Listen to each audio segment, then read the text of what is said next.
like to call the scheduled Planning Commission meeting of July 10th, 2014 to order.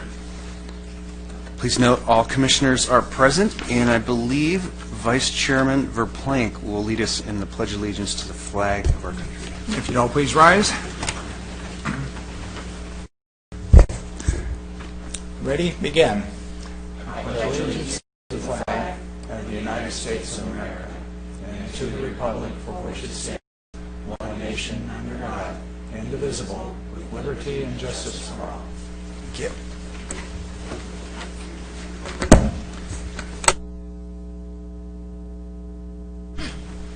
Now's the time. If there's someone who would like to speak on an item not on the agenda, you have your chance to speak. So seeing none, I think we go to a presentation item. So staff report. Our first item is the Public Works quarterly update, and Angel Fortes is here with a report. Chairman Hamilton and members of the Planning Commission, I would like to brief you on the Lake Forest Sports Park construction, if I may. And I'd like to do it with a short video, and this video is from the city's website. This second video is shows the sports park construction. It was filmed by a drone on May 28th, so it's about a month and a half of old video. But it shows the significant construction progress that the contractor has made, which is Park West Landscape. It shows significant construction on the 2 tot lots, the 2 soccer arenas, the amphitheater, the concrete walkways, and the grading of the ball fields. So.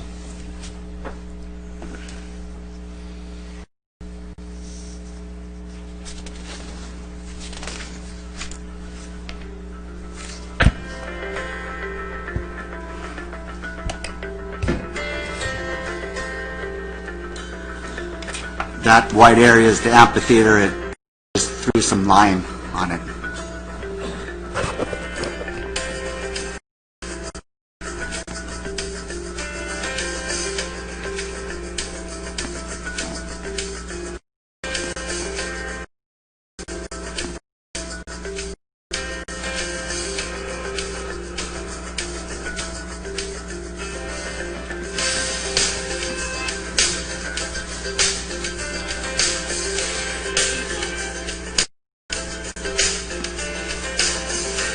So this is complex.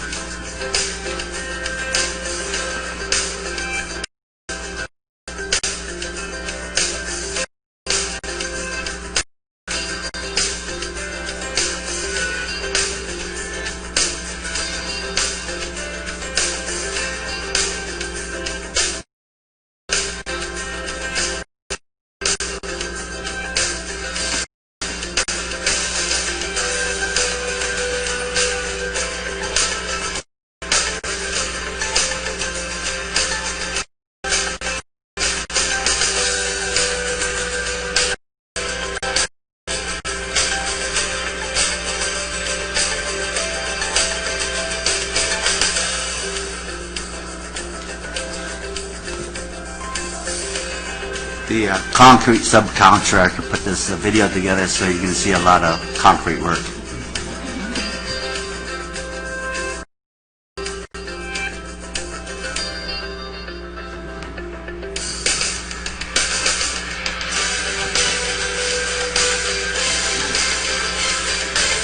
We're at the amphitheater right now.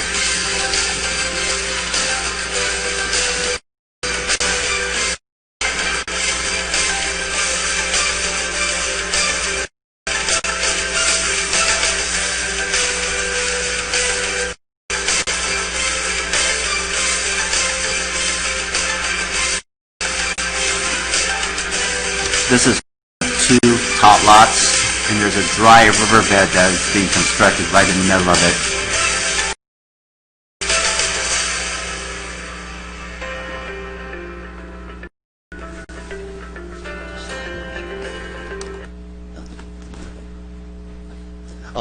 We we stopped it because it's going to show the inside the gymnasium, and it's going to be real quick. So we're going to stop it in the middle just to give you an idea of how it looks like.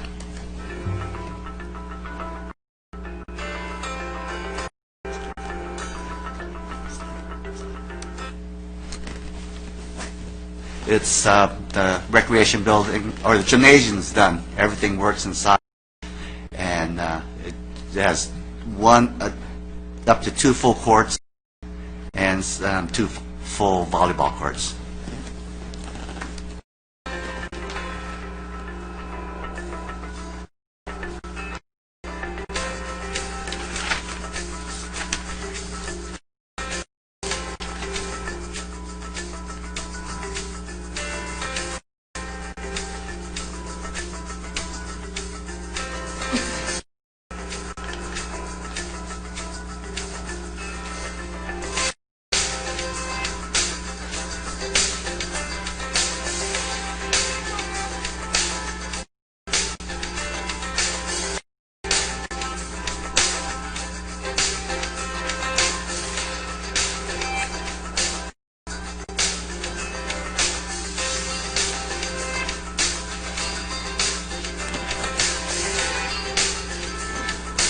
This is the second tot lot.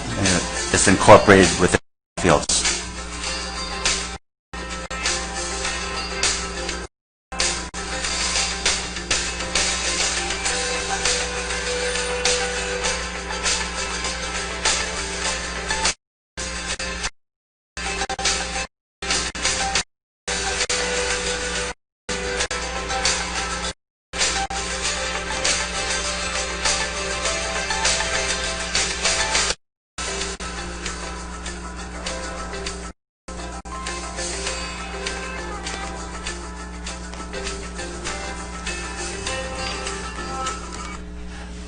Like I said, this video was shot a month and a half ago, and they have made significant progress since then.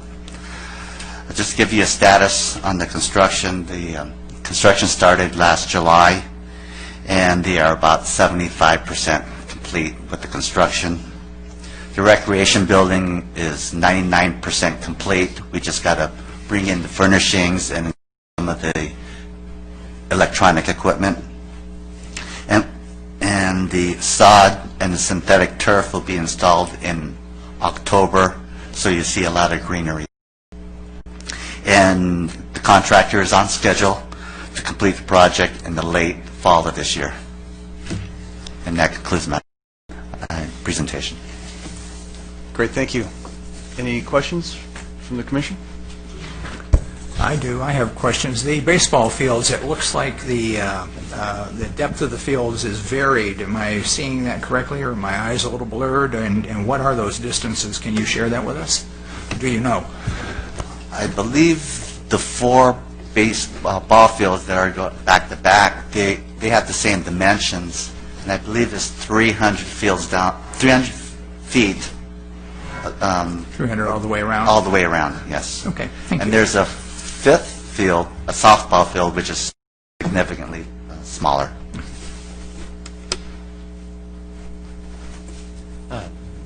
First of all, kudos on putting a tot lot by all the ball fields. As a father of a little leaguer who has a younger sibling, when we play up at Foothill Ranch Community Park, as beautiful as it is, my daughter wants to go play on the playground, and it's a full quarter mile away, still in the same park, but it's at the other end, and it can be a challenge.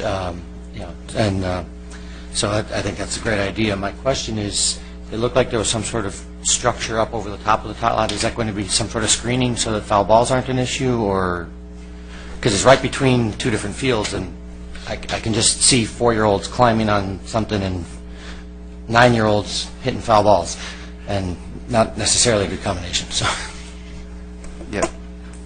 There's additional screening on the sides of the baseball diamonds, but the structure that you see is specifically for the shade. thank you.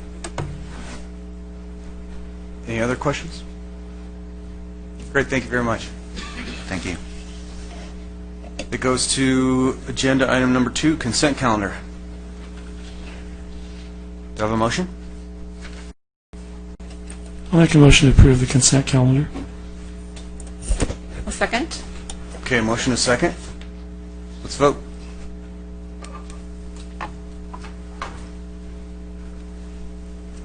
Passes unanimously. Which brings us to the public hearing section of the agenda. Item number 3, appeal of the Director of Development Services denial of a determination of public convenience or necessity for 99-cent only store number 198 located at 23829 El Toro. Yes, if you give us just a minute here, as with our previous hearing on this item, myself and the Assistant City Attorney will step away from the dais here.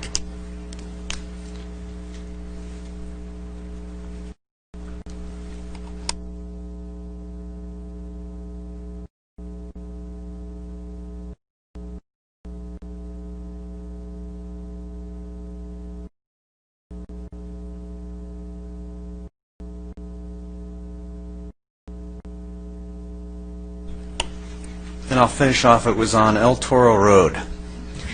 Sorry about the cough. So do we have a staff report? Yes, Jennifer Manser has a brief staff report. Good evening, Chairman and Commissioners.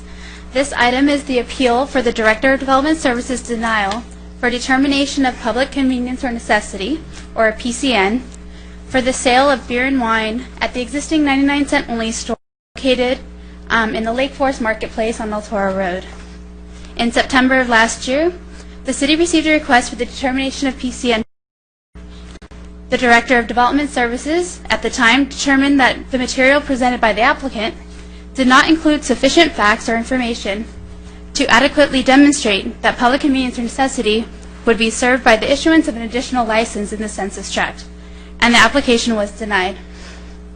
In response to the denial of the PCN, the applicant filed an appeal to the Planning Commission for further consideration.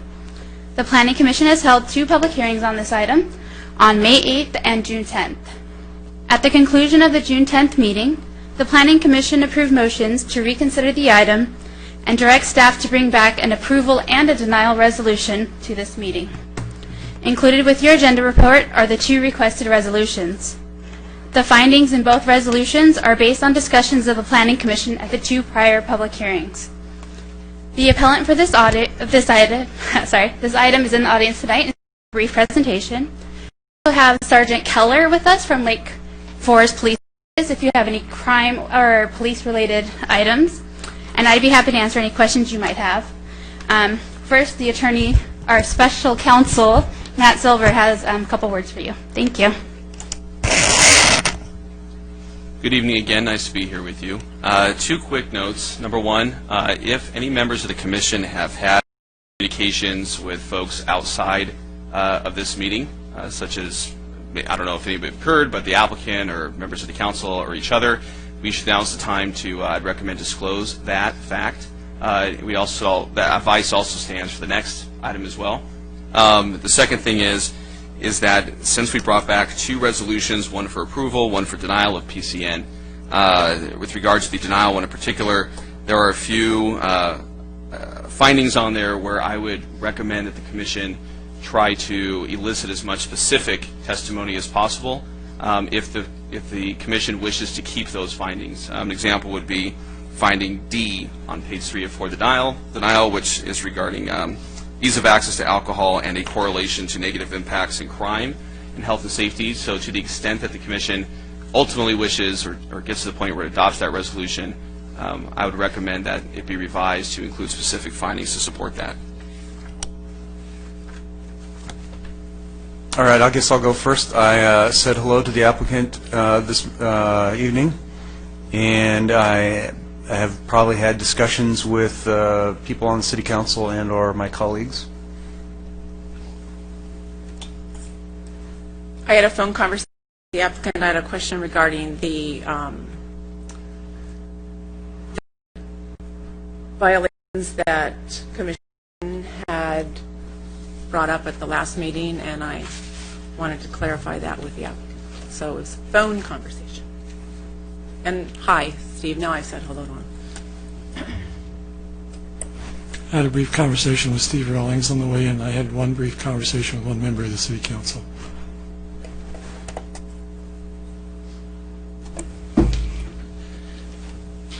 I had a brief conversation on the phone with one member of city council and in person with a different member of city council, although no specifics were discussed. So. I've had a phone conversation with a member of the Planning Commission, and I have had email communication with a member of the community who is here tonight and will no doubt want to address this. We all feel so much better having disclosed that. So, any questions from the commission to staff?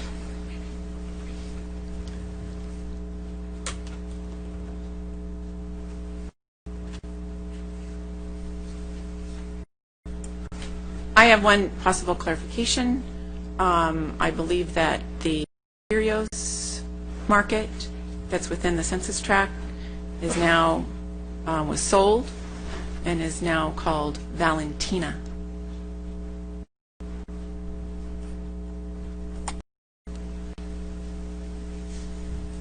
Other questions? All right, let's open the public hearing. As a part of the public hearing, the public has the right to voice their opinion, ask questions.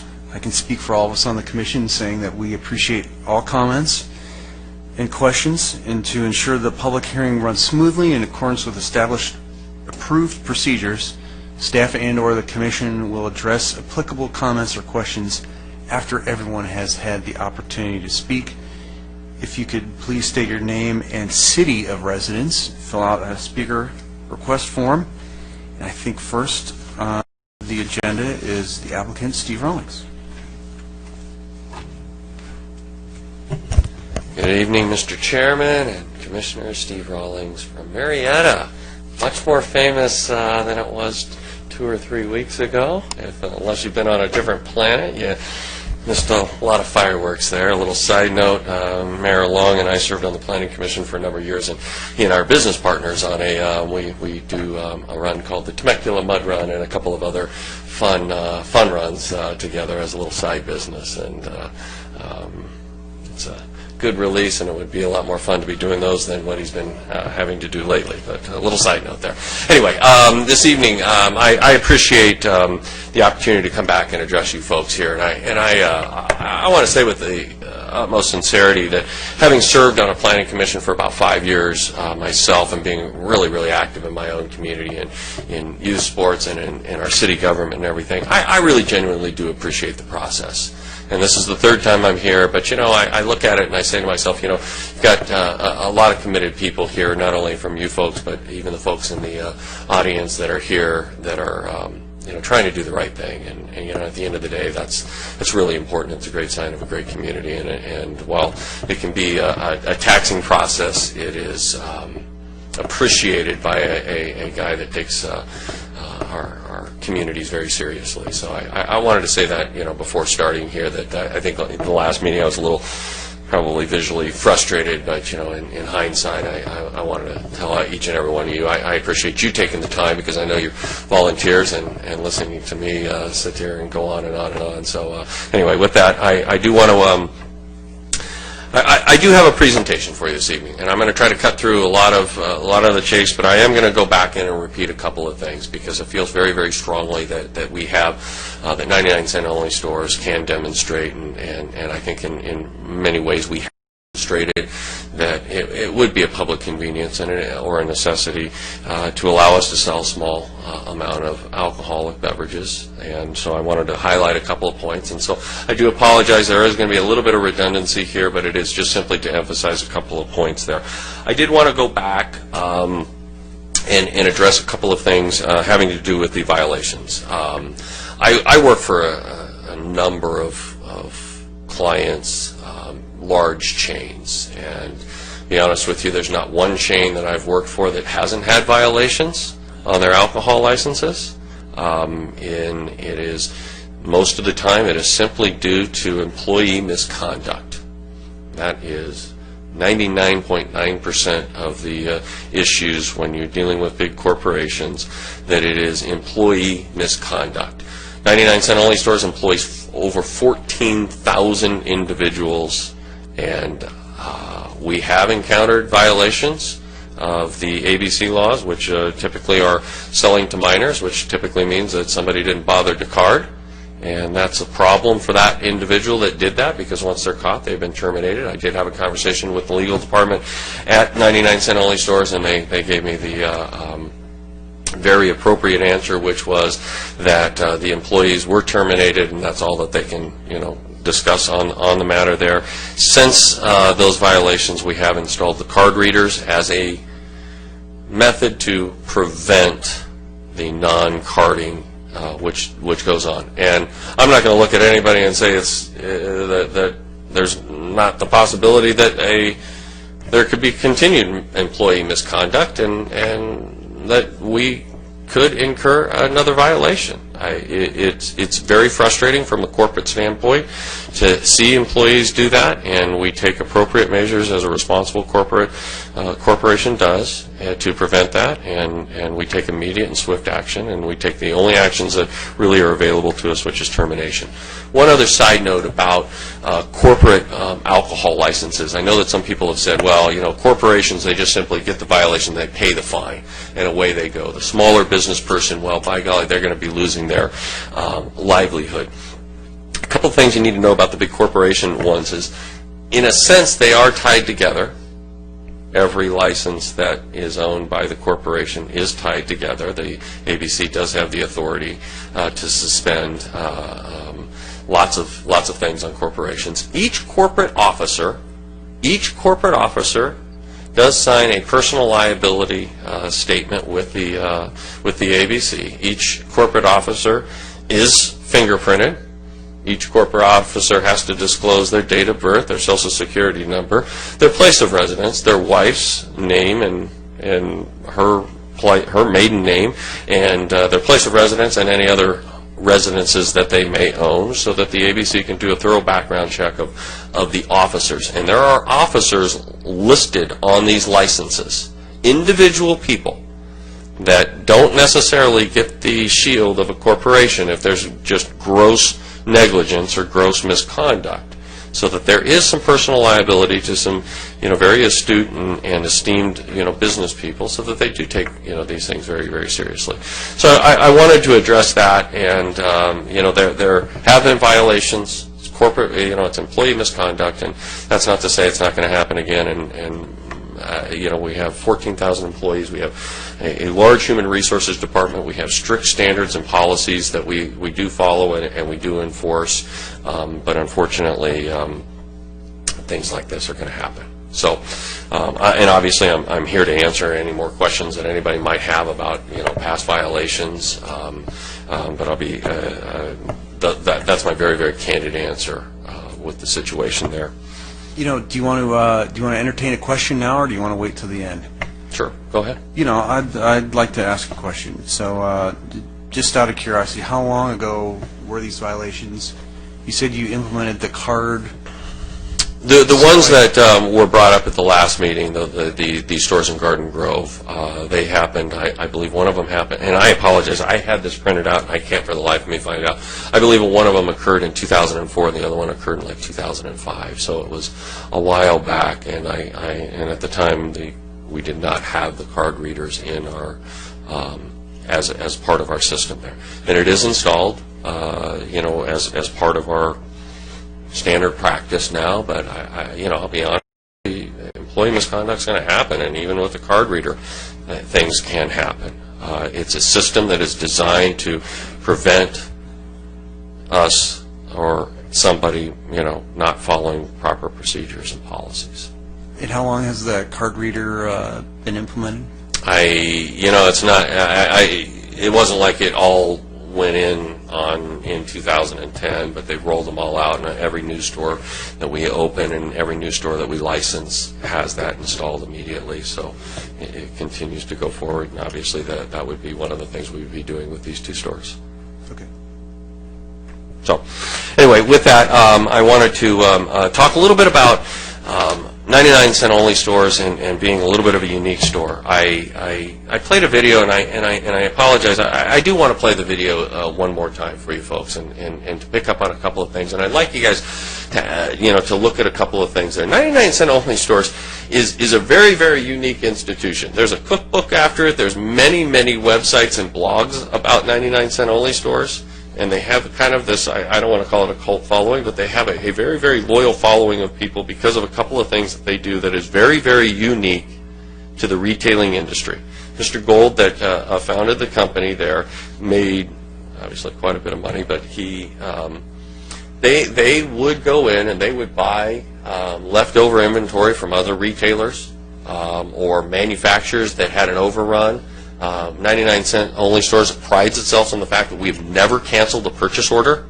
That's not true of other retailers. Other retailers might place a big, large order for, 10,000 T-shirts that are specially made. But if you've ever done business with big retailers and read those purchase orders, they have the rights to, sometimes back out of those deals in some way. So sometimes what will happen is they'll have, 10,000 T-shirts ordered, and they only take possession of 8 of them.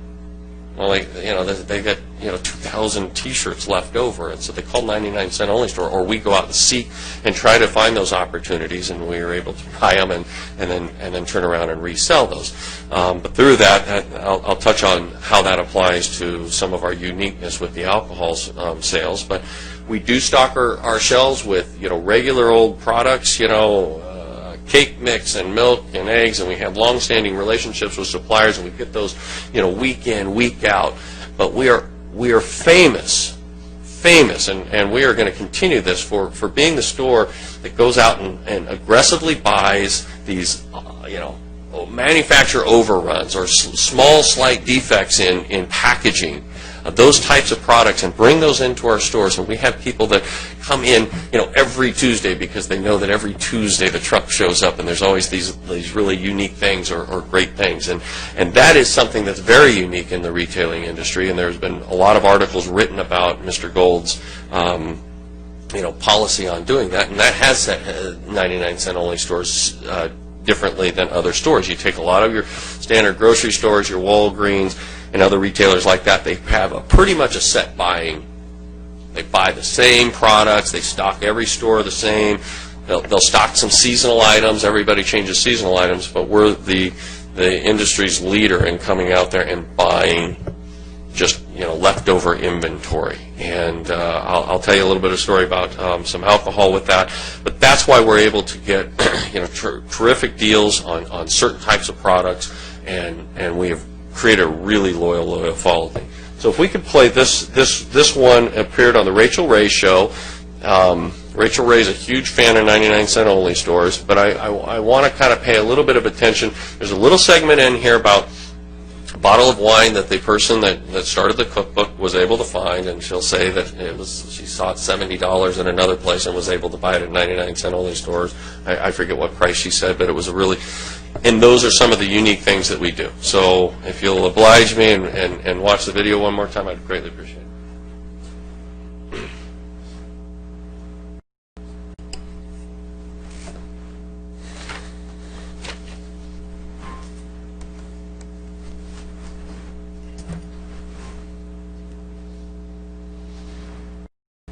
Sorry, technical difficulties. Why is it working?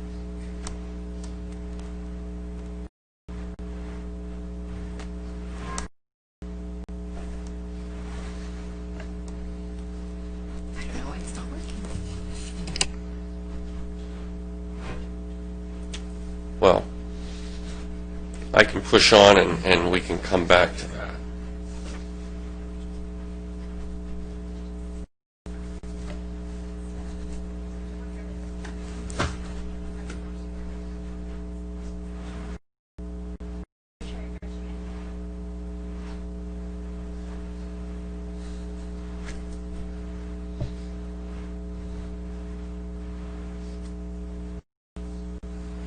Well, I tell you what, I'll push on. I have a little different part of the presentation, and we can kind of come back to that thing. I wanted to continue on this, telling you a little different side about 99-cent only stores and the uniqueness of this store. which is we're a different store than the traditional grocery stores, the Walgreens, and so on and so forth. And I want to draw a comparison to some of the other retailers that are. All right, that's okay. You ready? Okay.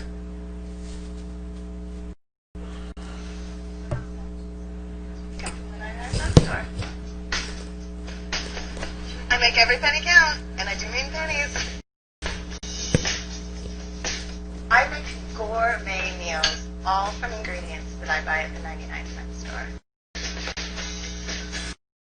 When I was a student, I was forced to eat, sandwiches and ramen, but I wasn't used to that. That wasn't because I didn't know, it was because I didn't have the money. So I gave the 99-cent store a chance. And first, I went there for cleaning supplies, and then I saw a woman buying wine. I didn't even think to buy wine. I saw a woman dressed to the nines, loading up her cart. I guess because of the way she looked, I trust her. I was like, if she likes it, maybe I'll like it. Taste it. Loaded up the cart, and that's when I decided if they have wine, they probably have good food. You have to understand, you're not buying things that are made with 99-cent quality. There have been $70 bottles of wine sold at the 99-cent store because they only have 6 more months on the shelf for a shelf life. So I'll buy that one. I'll be happy to buy that one. It's gourmet recipes for inexpensive prices. This is my favorite section, and it's the gourmet section, and you can just find what you're looking for. Crushed chili, roasted red peppers, shiitake mushroom, marinated, cinnamon, rosemary, ginger. Come here for your spices. It's ridiculous not to, really. I dabbled with a few recipes. One recipe led to another, and all of a sudden, I had enough for a book. My friends got into my little adventure unwittingly. I did have one friend, and I love this story. She called, she said, I'm going to have to eat something before I think about what we're going to do tonight. Okay, I'll whip something up. And she walked in, shoveling down the food. I was talking to her. She said, Christian, great idea, but you would not catch me or lie to eat anything from that book. I'm like, gotcha. The cat's out of the bag for me. I can't invite anybody over. I can't make filet mignon from the nicest ever. Everybody's going to think it's nice. But it's a really rewarding thing to make something really delicious and then tell people how to do it. And I'll touch on that one part that I wanted you guys to look at a little bit more there, but I'm trying to emphasize to you that 99-cent only stores, as I've been doing a little bit of research as we've been going through this process here, about the uniqueness of this store compared to other retailers that are in the market there. Not only can you buy, obviously, there's a great testimonial about the great food products that we have, very inexpensive, but yet very, very high quality there. All sorts of other frilly things that you cannot find at other retailers there. There are people that love to go there to shop. I know some party planners that go there and buy lots of products there for corporate events or for weddings, and those are, I can't even name all of those types of products that are there, but there's a very, very large section of our store that's dedicated to those particular items. You can buy greeting cards, and then we have all these, we have some clothing that's available. So it's not just your typical grocery store where it's just food and consumer goods like cleaning supplies and then one row of greeting cards. There is a very, very large section for just these, I call them these odds and ends and knick-knack types of stuff there. And I'm not, and like I said, a lot of people come to the store for a lot of really, really interesting things and unique things that you're not finding at a grocery store. They're coming there for those types of items there. And that is a very, very unique retailing concept that other people have not been able to replicate. There are other places like Dollar General and Family Dollar, but they're like in 10,000 square foot spaces. Our stores are 20,000 square feet, so we can carry twice the product that they can. But they're very, very limited to pet food and laundry detergent and some grocery items. We have a very, very broad offering of other unique products that you're not going to find at other stores. And when I look at the list of other retailers that are in the census tract that are selling alcohol, you have Bevmo, 7-Eleven, Chevron, Smart Final, and there's a Hispanic market. that are there, and I can, in comparison of 99-cent only store to all of those stores there, I can draw a vast difference in the uniqueness of 99-cent only stores. We're certainly not a gas station. Smart and Final is a food only, and it's more in a big bulk type of food only. There's none of the other types of products that we would find at a 99-cent only store there. And the Bevmo, well, that's a glorified liquor store, and it's liquor only. And again, we're vastly different than all of those types of stores there. We offer different unique products and different unique services. And I wanted to touch on one other unique part about 99-cent only stores that I think has kind of got passed up here. I'd like to pass out 2 different articles here for you guys to look at. I think you may have seen this first one, but this other one actually was posted on Monday, July the 7th on a website called The Voice of the OC, and I just actually came across that today. If I could pass these out.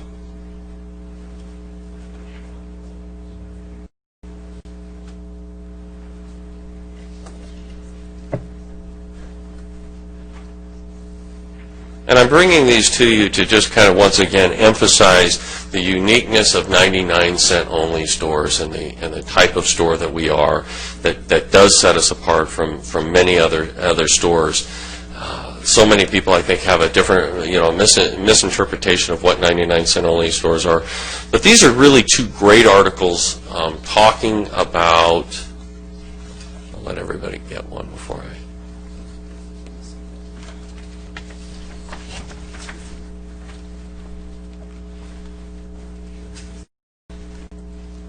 These I think are just 2 great articles written about healthy eating.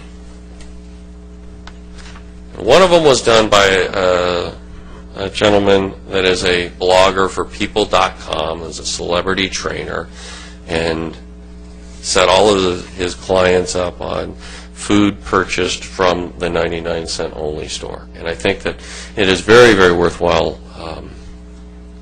noting that 99-cent only store provides a significant amount of great food and healthy eating options on there. The second article, and again, that's not a paid-for advertisement. That was written, I printed that right off the People.com website when it came out, and it really was designed to, emphasize that this is a very, very unique retailer, and that, while we are able to offer great values on great products, it's important to point out that this should dispel a lot of people's perception about a 99-cent only store. The second article was extremely interesting to me because it was right here in Orange County, and this person went and shopped at Albertsons and Trader Joe's, and then went to shop at 99-cent only stores looking for healthy foods, and found the greatest value at the 99-cent only store.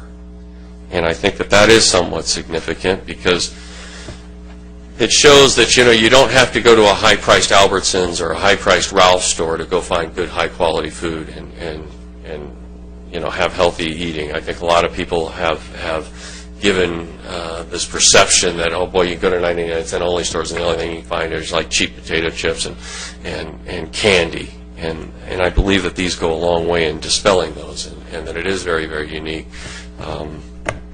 to our store concept that we're able to offer such a great variety. So with those 2 things, I do want to breeze through a quick PowerPoint presentation, and then with that I will kind of conclude with just a couple of final remarks. So do you have that PowerPoint presentation up? And I will blow through a few of the. I would hope by now that every one of you has had a chance to visit the store, and I'm really hopeful that you're all loyal customers at this point in time. And no matter what happens here this evening, I hope you'll continue to shop at 99-cent only stores. And next slide. Those are those couple quick facts. We have been around since 1982, 300 stores, 20,000 square foot store sizes. which is significant because it's smaller than a grocery store, that our traditional grocery stores, larger than and some other stores like a Trader Joe's, larger than a Dollar General or Family Dollar, or those types of stores that oftentimes we get compared to. 50% of the products are grocery or food items, but those other 50% of those items are these unique products that I've emphasized. Go to the next slide. You can go to the next slide after that. We'll keep going. Hold on. Next one. All right. Okay. Go to the next one. Wanted to reemphasize to everybody that we do take public safety very, very seriously in the dispensing of alcohol, and I gave you a quick presentation or quick information about how serious we do take it, and I just wanted to reemphasize that we do have training for managers and the cashiers. Obviously, we're worried about shoplifting and loitering. It's a distraction. It keeps away customers. We do have surveillance cameras. We do have the ID scanning, which on the POS system. Somebody asked about what we're reading. Does it go to a database? I found out that that's not the case, that everybody's ID is already embedded with something on that magnetic strip. It's not like it goes back and reads the database computer back at the Sacramento DMV or anything. It's already embedded on the card there. So it's just simply reading what is on the card at the time there. Yeah, that's fine. Stay right here. So when we talk about public convenience or necessity, we've talked about a myriad of things over the last couple of sessions, and this one here I wanted to kind of point out a slightly different perspective on 99-cent only stores. We are unique. We're very, very unique. Just like a lot of other retailers are, we're not the run-of-the-mill grocery store by any stretch of the imagination, and we don't really want to be.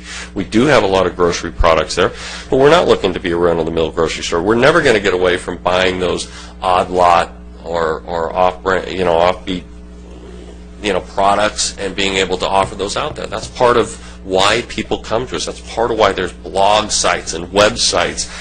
There's one website called Hot, like 99-cent only hot deals or something like that. And these are run not by the 99-cent only store, but by other people that are letting people know that, hey, you can find these really unique things. And not every store gets them, by the way. I mean, sometimes we can't buy enough to put them in all 300 stores. So sometimes it's only going to be the stores in Orange County, or it's going to only be the stores in Northern California. I mean, we don't get the opportunity necessarily to buy enough to put in every one of our stores. But again, that makes it so much more unique than any other major retailer out there. We sell groceries. I gave you 2 articles about the health foods that you can purchase at our stores. We have gift items. We've got clothing items. We've got party supplies. We've got unique wines offered regularly. We've got unique craft beers offered regularly. And we have some kind of different hours, because I did take a chance to take a look at some of the store hours of some of the other stores that are in this particular census tract. And I think that we're clearly unique to the other places that are selling alcoholic beverages in the same census tract. We're uniquely different, and we're very proud that we are different there, and I think that should help provide a reason why it would be convenient or necessary for us to be able to sell a small amount of wine. If you go to the next slide, this was something that I wanted to pick up and emphasize too. Just like we might go out and we might buy 1,000 of the 10,000 T-shirts that were intended to go to some other retailer there. That's exactly what happens to some of our wine purchases, and why we're able to get really great deals on wine. I don't know if you can read that exactly. The top one is actually from the author of the cookbook, and she basically there kind of talks a little bit about some of the unique offerings that we have there. The second one was extremely unique, and that is one that I found very, very interesting there. This was off of a blog site, and the person indicated there that they ran into some bottles of wine that were labeled made, that were made for Ruth Chris Steakhouse. It was part of the Ruth Chris Steakhouse house wine that they were serving. there was either an overload on them, or the winery made too many of them, and Ruth Chris Steakhouse didn't take them. Maybe the labels weren't perfect. You go to a high-end restaurant, I kind of think you're going to expect everything to be exactly perfect. So if the labels were smeared or something like that. So we were able to go out and make a purchase of a really unique type of product and bring it out to our customers. And this type of purchasing happens over and over and over again. While you might still be able to go into a 99-cent only store and find some staple wines that will carry on a fairly regular basis, maybe the Barefoot brand or something along those lines, but invariably our buyers go out and buy unique brands of wine out there and bring those back to our customers, and they are very, very unique. And I think that those two testimonials right there would show you some of the uniqueness things that we're able to offer. Wineries do have the ability to sell directly to, we can't buy retailer to retailer. You can't go to Ralph's and say, hey, you guys got an extra wine. They can't sell us the wine. We have to go through distribution.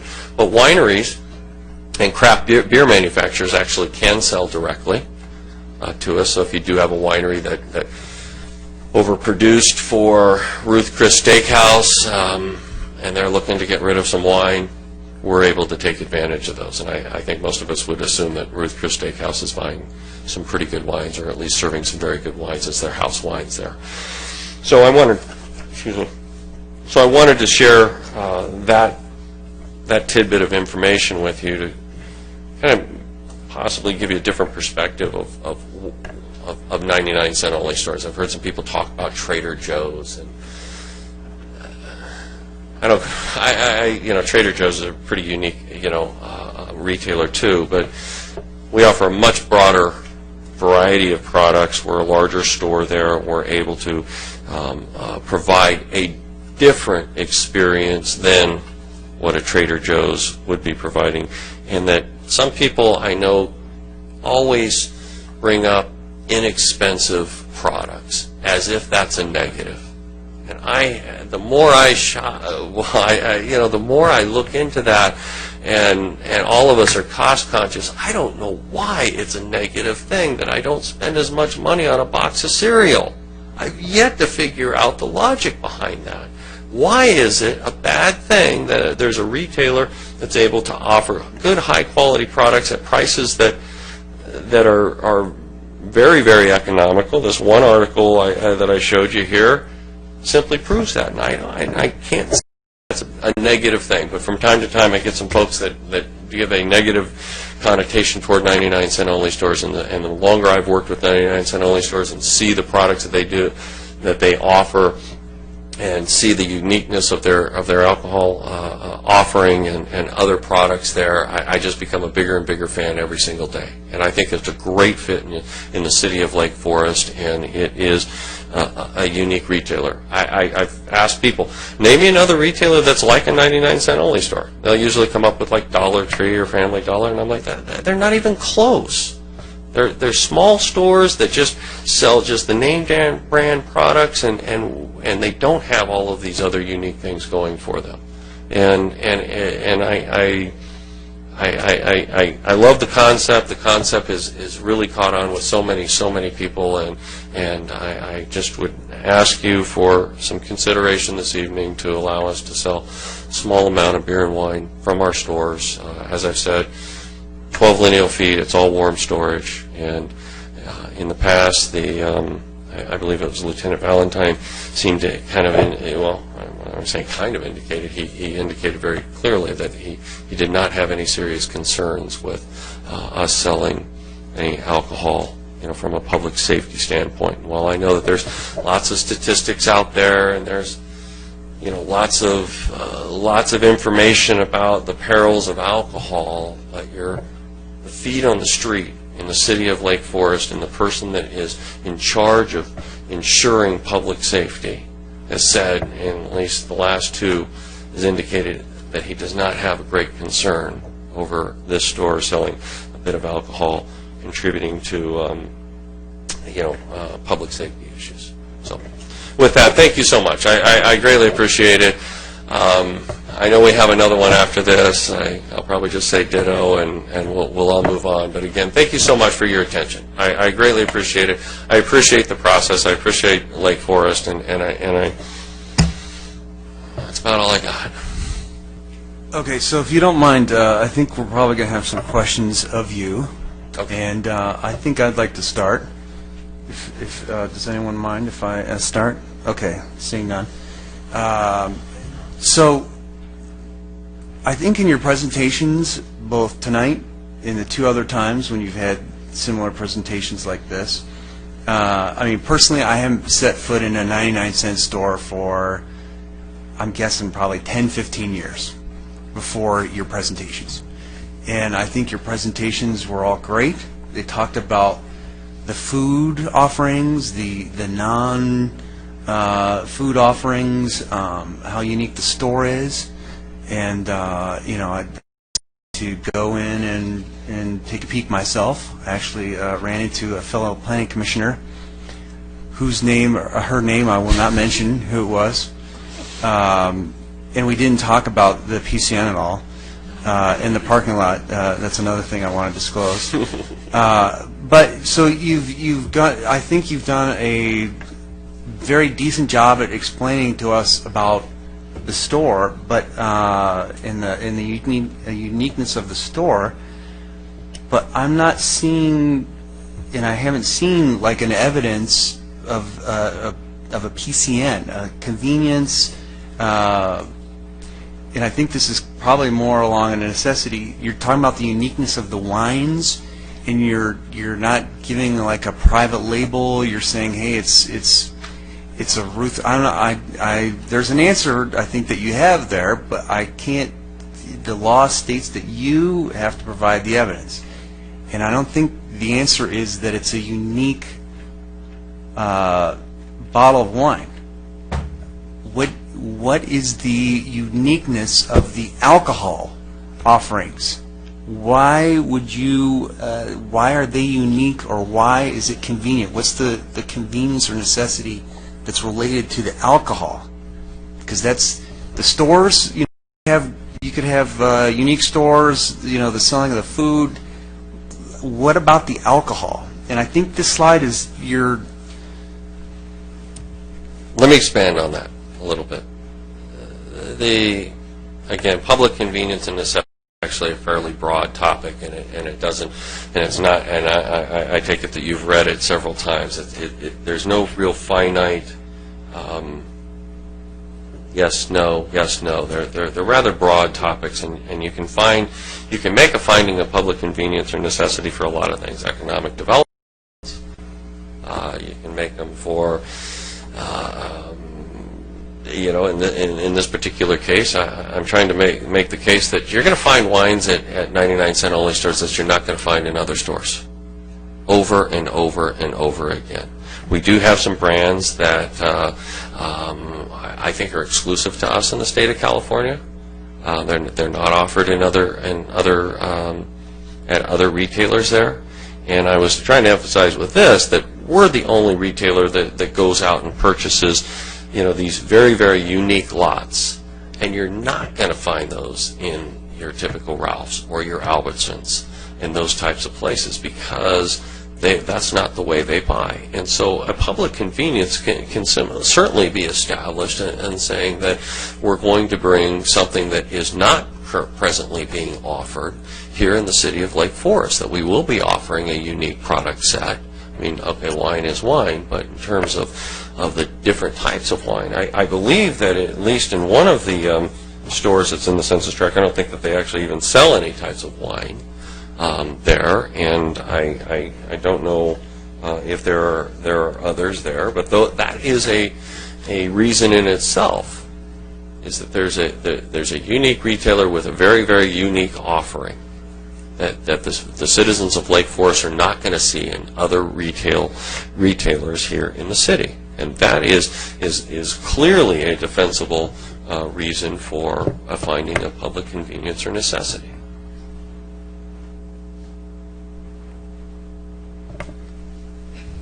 Any other questions?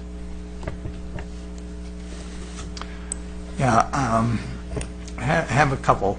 I just want to make sure I have it clear in my own mind. These card readers at the point-of-sale terminals, if the card reader is not activated, then the alcohol purchase will not ring up on the register. Is that my understanding? Or So we have a basket full of products, and I ring up the dish soap, right? And it's got to go through it.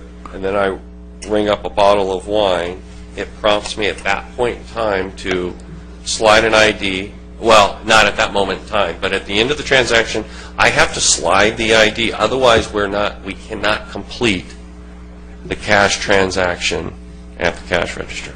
So the cash register will not allow the finalization of the transaction until that identified item is cleared. Correct. Okay, thank you. I appreciate that. I want to make sure I understood that. The store we're talking about here has been operational there for some period of time. When the store was originally brought into the city, was there a request at that time for an alcoholic beverage control license or not? I don't believe so. Okay. Same with Foothill Ranch? I guess, correct. I don't believe so. Okay. The newest store down on Muirlands, the original application, did it include a license for beer and wine? No, it did not. Okay, thank you. Any other questions? I think you mentioned in one of your previous presentation, this has been a 10-year program at 99-cent stores to start doing alcohol, or is that more recent than that? It's more recent than that in terms of a concerted effort to license a lot of their stores.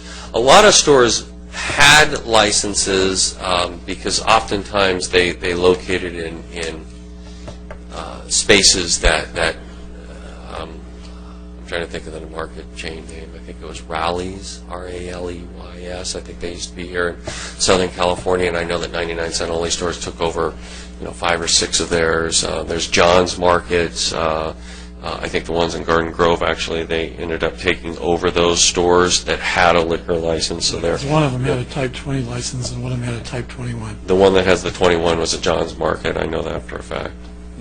So in the years past, we have sold alcohol. This isn't, they've sold alcohol from clear back in the early 90s, but most of that time it was because they took over spaces that had a license there, and it was just what they call a peer-to-peer transfer, and they took over those spaces.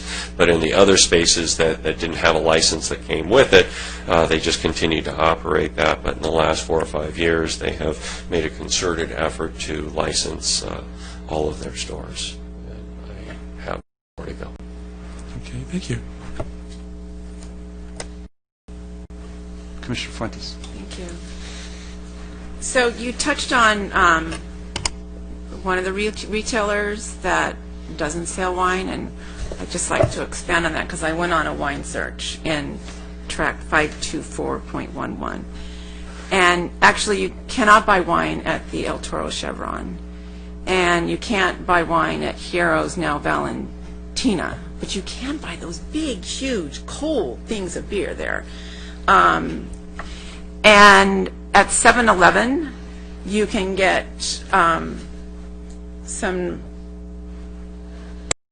bad wine, but it's overpriced, okay wine. And they sell it about much, it looks like less than 3 feet on the wall, a couple in the thing. So with regards to a smaller market, if you look at those as, especially the Valentina as a smaller market, which I think I would relate the 99-cent store to, as opposed to a box store that I look at Bevmo and Smart and Final. Certainly at Bevmo and Smart and Final, you can get all sorts of different kinds of wines, but Bevmo didn't open until 10, so I couldn't go there until 10. And when you go into Final at 7:30, it's like full of all these catering trucks and guys, and so I just kind of like to avoid that at that time of day. So I just kind of think that 7 a.m. opening at the 99-cent store in a store that you can in, you can buy all sorts of things and then get out in a reasonable period of time. Would you consider that a convenience? Certainly. Okay. I mean, that is a convenience. In this census tract here, I'm looking at these, and none of those stores would be, any of us would consider to be a full-service type of store, that offers, groceries and these other items listed out that we sell. And if you compared those to each and every one of those other stores there, we have products there that they do not have. We're kind of the one that has just about everything. And so certainly that could be very well established that that's a convenience. Within Census Tract 524. And I could also say that it's necessary because there's not another grocery store with the extensive offerings that we have, and so you could establish that it's a necessity to provide grocery types of stores in different parts of your community for the convenience of other for people, so you don't necessarily have to drive clear across town, and you can stay relatively close to your home. So that is clearly an item that a lot of people have found is a need in their communities, to provide a variety and complete shopping in and near different communities in their, or neighborhoods in their community. So what do you sell your wines for again? Typically, the typical list price is going to be from like $3.99 till like $6.99. But when we do get, these, I don't know what, they didn't say how much they bought any of these wines for, but from time to time we're able to offer bottles of wine at $2.99. The Charles Shaw at Trader Joe's is $2.99 also. We're able to offer what, in my opinion, is a much higher quality bottle of wine than that at a very, very competitive, price. And that's... Is that a convenience or a necessity? I would say it's for my pocketbook, isn't it? It's very convenient for your pocketbook, and there's also an established need that there's need for businesses to be able to compete, and that is a very, very sound reason to support business communities. Your businesses in your community. That a lot of people can establish that as a necessity. That you want to secure business and be a business-friendly community. So from that aspect, you could make that finding also. Okay, so on my little wine track, I would just like to conclude that I think that based on the answers to my questions and your presentation, and I think if we need to reiterate from previous public hearings, what I strongly feel is a public convenience for fixed income and lower income families to buy a bottle of wine or a beer that isn't $12, $15 at that same quality price, that you may or you may not. You might go in and you might buy a $2.99 bottle of wine and you may want to cook with it. I would imagine, but I can buy $10.99 bottles of wine that I want to cook with as well. So that's, but I'd rather, waste the $2.99 than the $10.99. Yeah. So anyway, on my little wine track through 524.11 census tract, I think there's a necessity, and I think it certainly would be a convenience, and for my pocketbook, for the pocketbook of our fellow residents that are on fixed incomes and lower income. So. And that is another finding that I have seen other communities make, is that they also do feel that competition and free market enterprise for the community overall, because providing your citizens with choices in general has worked in the United States for years and years and years, that the free market system should be allowed to work, and that citizens, it is necessary to give citizens choices. And that is another finding that I've seen communities make in over-concentrated census tracts.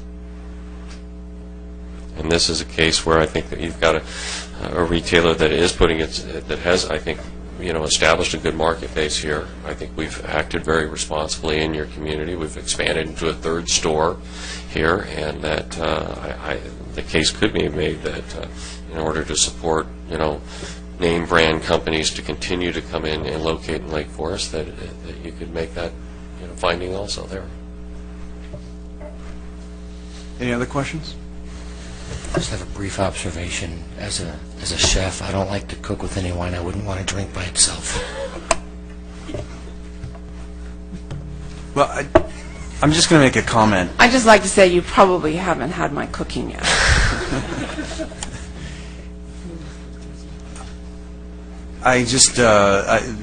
With some of the comments now and some of your testimony about it being, a convenience for times, I think I recall asking that question in previous, asking if your hours were different, but I think it sounds like there are, there's a slight convenience time from opening, and you just mentioned that you have not necessarily unique wine, but you have a unique value to the wines or to alcohol, and you're selling high quality at a reasonable at a lower price. And I think that's, if I'm hearing you correctly, that's your point for maybe not the uniqueness of the wine, or you might have, like you said, Ruth Chris, that you can't find anywhere, but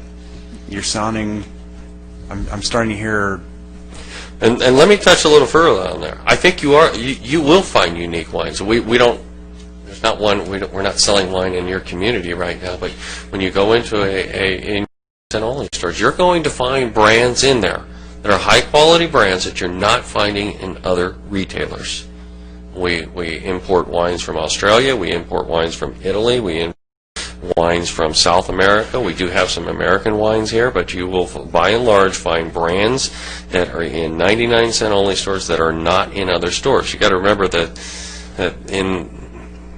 in the grocery world, it's really tough to break into certain grocery stores. I mean, Coke and Pepsi have had a stranglehold on the soda aisle for many, many years. They have long-standing relationships with the retailers and the distributors there. 99-cent only stores has always been able to buy direct, and we've always prided ourselves on a unique product, offering unique wines, different wines that you're going to find there. Because otherwise, why would you? We can't legally. Distributors can't sell different retailers at different prices.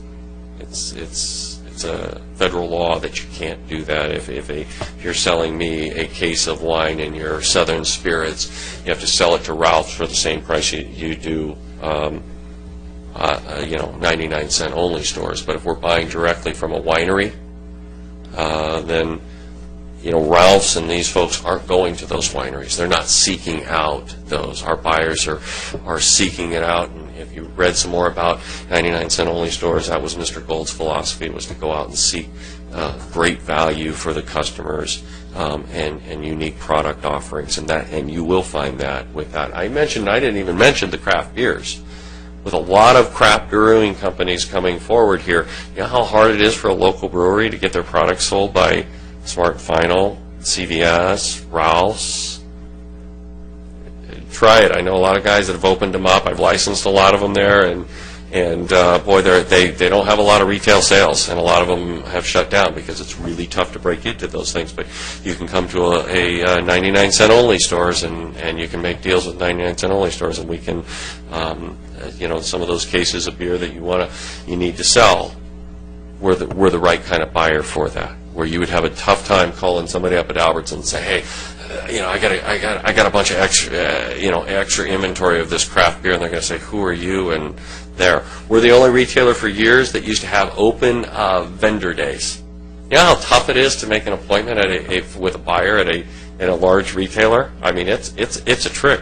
But Mr. Gold, for years, I think it was on Wednesdays. Every Wednesday afternoon, it was open vendor day. You didn't have to have an appointment; just show up. Show up with your product and your wares.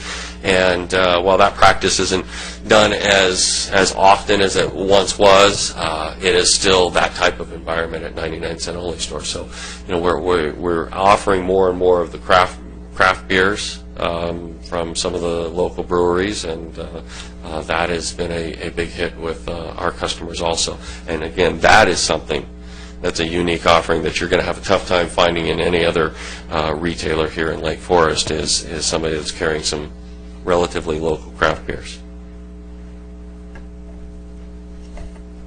All right, any other questions of the applicant? All right, we'll go to our next speaker. I have a Bob Holtzclaw.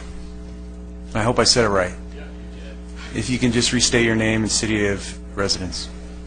My name is Bob Holtzclaw, and I'm a resident of Lake Forest. Nice presentation, not very pertinent to the problem that we're addressing is the sale of alcohol and, well, beer and wine. But I'll try to use my 3 minutes as well as he used his 45. I just look at this as that it should be, you know, not even before you at this time.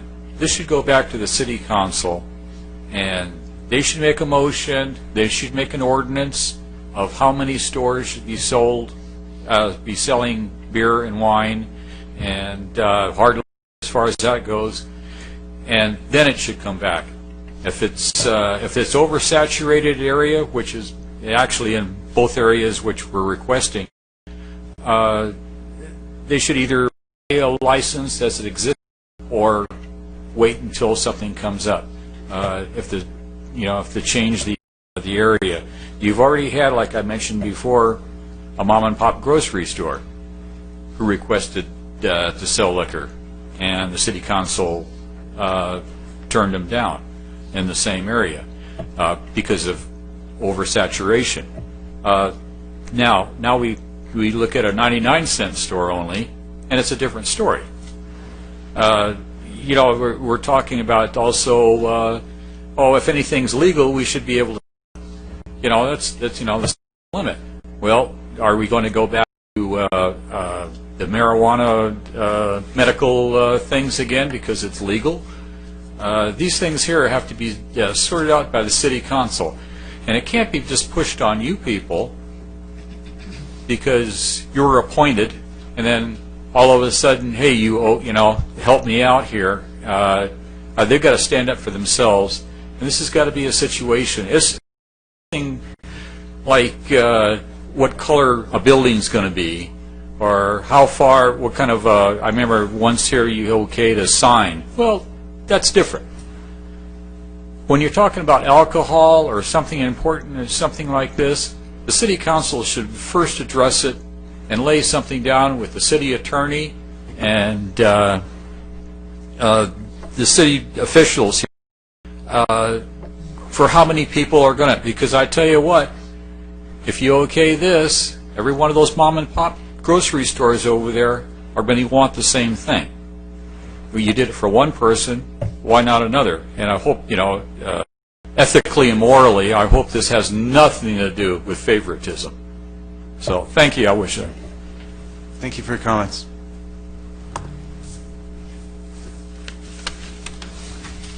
Next is Jim Gardner. If you can again state your name and your city of residence. Good evening. My name is Jim Gardner. I live in Lake Forest. A couple of meetings ago, the 99-cent rep gave data that when I had done my research, I thought was crazy. I'd never heard that, the data he talked about there. So I sent him an email and said, could you please send me that, because this is really out of sync with the research I did. He never bothered to send it to me.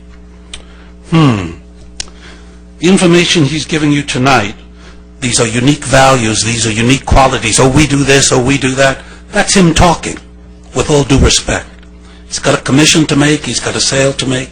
He's here trying to sell you something. Just like he was with that information before, that he never gave me the courtesy to send me the information because maybe it didn't exist. Because that information is completely out of line with the 30 hours of information I received. Matter of fact, it's out of line with the information that you got, Chairman Hamilton. So I don't think you can rely on his opinion about the unique quality or the unique value or his unique wines as evidence before you here today. Now, had he shown up here with some evidence, these are the 60 wines we produce, and these are the 60 wines that Smart and Final produce, and they're dramatically different. Look at this, look at that, look at the other thing. That might have been evidence. All you have from him, and again, with all due respect, is a man trying to make his sale who's telling you what you need to hear. I don't think you making a decision based on new evidence can count his opinions as evidence. Let's talk about evidence. We have evidence that another outlet means more crime, means more violence, means more rape, means more DUIs, means more health problems. Every additional outlet contributes to that. That's evidence you have before you. Discount sellers of alcohol and beer promote underage drinking. That's evidence you have before you. The areas this is going into is oversaturated. That's evidence you have before you. There's a half a dozen small mom-and-pop operators there, as Commissioner Brower pointed out, who could be squeezed out of business by the alcohol and sales that these people take away from them. That could mean even less revenue to Lake Forest. These are the evidence we have before us. I love 99-cent store. Is it unique? Yeah, he spent 45 minutes. He convinced me he didn't need to spend 45 minutes. It is unique. It is a great place. I have no problems with that. But why would we risk the damage that we know from the evidence will come from additional sales of alcohol and beer, especially discount alcohol and beer, into the city? There may be reasons to add more alcohol and beer signs. We may have underserved areas or retailers that we want to attract, but there is no reason to give 99-cent store the licenses to sell beer and alcohol. Thank you. Thank you for your comments. Is there anyone else who would like to address the Planning Commission on this agenda item tonight? If so, if not, all right, we'll bring it back to the Commission for any additional questions to staff.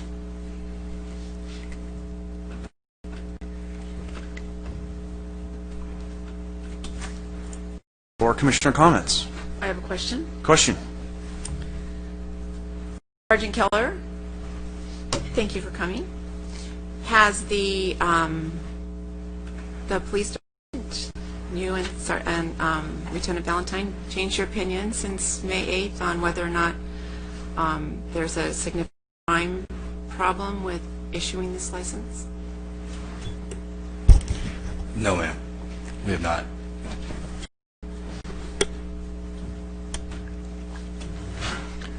Okay,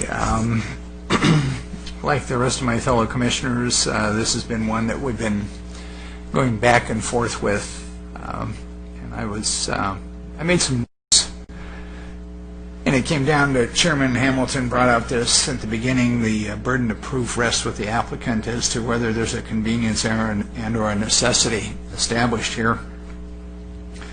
And you have to define, I think, those two terms. And we had a little bit of an attempt at defining necessity tonight by the applicant in that they have a uniqueness in the necessity of a product. I don't doubt that there would be convenience to consumers if this were approved who shop at 99-cent stores. There's no question in my mind that that could be a convenience, not for every one of them, because not everyone's going to purchase beer or wine. But I do struggle with the necessity aspect, and I think that Bob brought up the point that I wanted to bring up as well, and that's that we have a situation where we're being asked to approve a liquor license after the fact of an established business, and even with the most recent application for the new one, new 99-cent has a PCN pending that may end up before us. Rather than achieving and requiring the liquor license with the advent of the store. So I'm wrestling with this necessity aspect. If it were really a necessity, then my perspective is that that liquor license should have been acquired before the store opened. And I concur that we have a problem that if every time an applicant wants to come into the city, and I'm a pro-business person, but every time an applicant wants to come into us, open a business, and then turn around and file a PCN. It's the fast-track, cheapest way to acquire the liquor license. And we then have a saturation of liquor licenses in our community, as opposed to going back and saying, when an existing business wants to relinquish or put their license up for sale, then you have an opportunity to purchase that. So that's my thoughts on the term necessity. And I just cannot get past the idea that we don't have a necessity in this application. And if I could indulge the commission, I want to ask a question of Matt Silver, because I think there might be some concern or issue with what does define evidence. So I think I would like to hear what type of evidence can we rely on? May I It's just interject testimony. before you do that? Sure. Along with that answering of Commissioner Hamilton's, can you reiterate the difference between, or the need to prove here, it's convenience and necessity, or convenience or necessity? And yeah, that's all. It is or. It is convenience or necessity. Thank you. As to the chair's question, what kind of evidence can we rely on? You can rely on any of the testimony you hear today. How much credibility, how much weight you give is your call. You can rely on anything that's said by the public here, by the applicant. I guess one of the things that I wrestle with is that, since having gone to the store in the last 2 months, I've seen examples of the value that I think was presented tonight. So, as an example, I saw like a French chocolate bar. I bought it. Yeah, I've actually bought maybe more than one. And if my wife is watching, there's no evidence of that. But I've seen evidence in the store of high quality French made chocolate with 70 whatever percent cocoa, and it is for a very reasonable price. So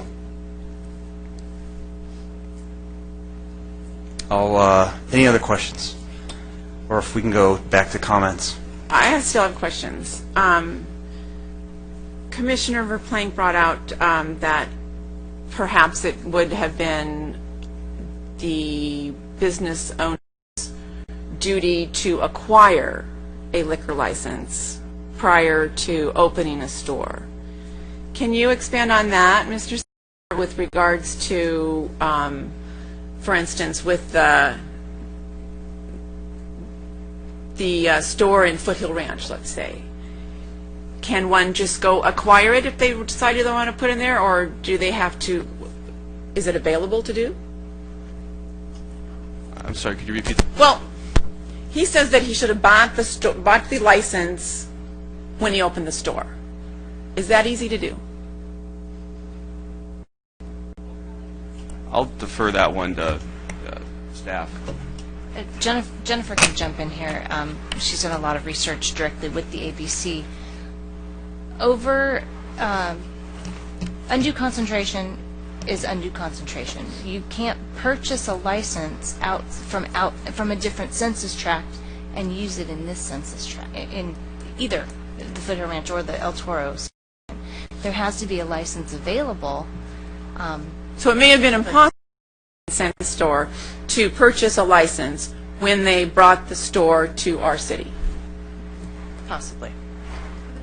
Most likely because of the number of licenses we've had in that tract since the early 2000s.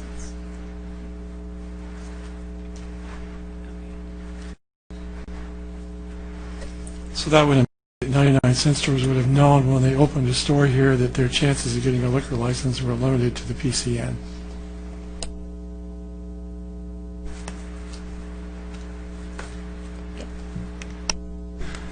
I think that's what is indicative, and we're having the saturation problem because people, and this isn't against 99-cent stores, this is just a statement of fact, that if there's not one available, you have a way around it, and it's the easiest and most financially significant factor to file the PCN and then go ahead and see where it takes you. And we're at that point where we're between a rock and a hard spot. If we don't find some way of limiting the number of these PCNs, then we're going to have every gas station and every little store, every business that wants to go ahead and then get a beer and wine license, file a PCN, and we're going to be sitting in this kind of a situation over and over and over again. Either that, or we're going to go to the point of rubber stamping the approvals of them for the sake of just moving along, because we're not willing to draw a line some places. We only need X number of licenses in that area. That's my point. Now, if any applicant, any store operator wants to come in and open a store, they can go to an existing license holder in that area and say, would you like to sell me your license? As opposed to coming through this channel. That's what I'm talking about. And I appreciate your comments on that. I think what I've just come back to is the law. And the law says the burden of proof is on the applicant to provide evidence for a convenience or necessity. And I just didn't hear that. Maybe I didn't hear it mistakenly in the past, but I don't feel like I heard that in the past. Tonight I'm getting a glimpse of it. I think it could have been a lot more weighty evidence tonight. Here are the types of products that we've sold, along with here's the price of them. Some of the hours and things. I just don't feel like the evidence was as weighty. But does it meet a minimum evidence? I'm having a tough time seeing that, and I think the testimony of the police services, I think I need to give weight to that too.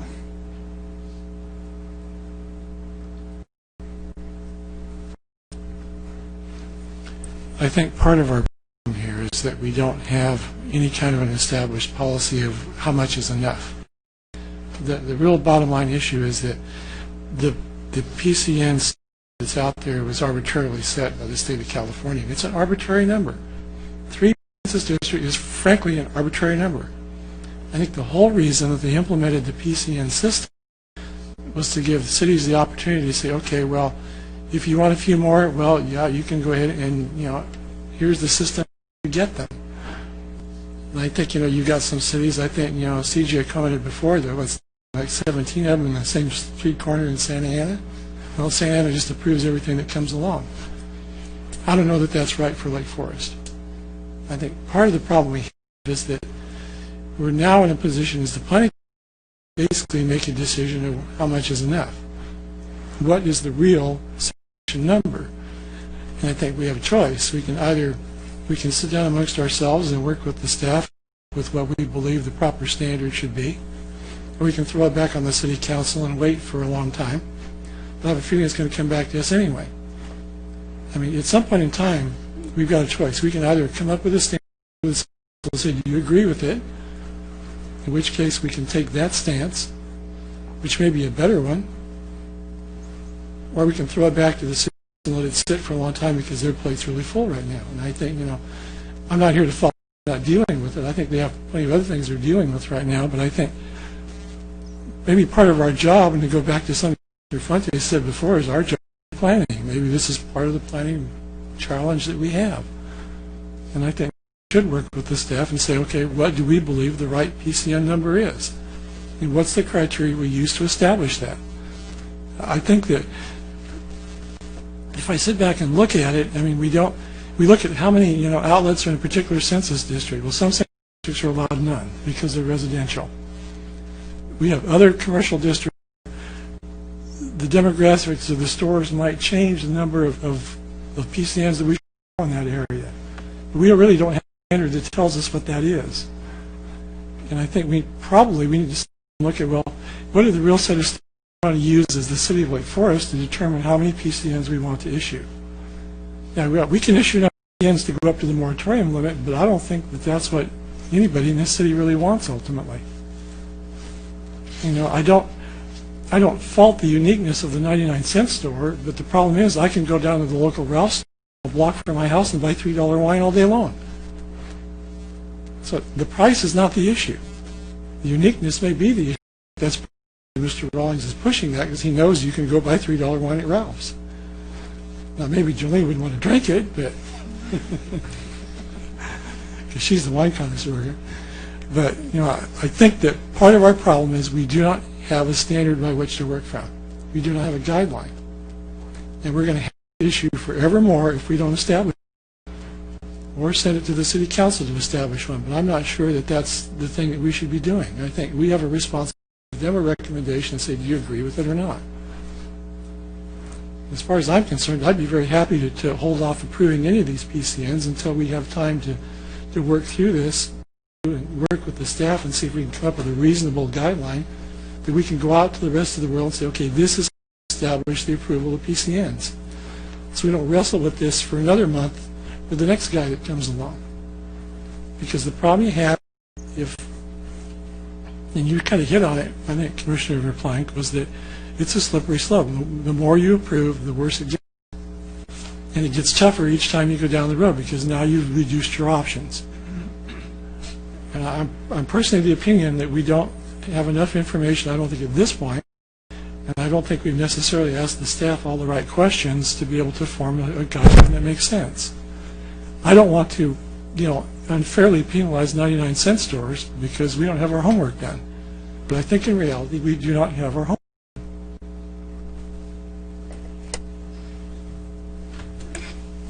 Okay, I'm going to call on the former lawyer part of my brain for a minute. And if I go too far or too far astray from fact, I'll ask the actual lawyers in the room to rein me back in, certainly. My understanding of how the PCN process works and how the ABC laws are set up, as much as I agree with Commissioner Ludden, I don't think we can do quite that which he asks.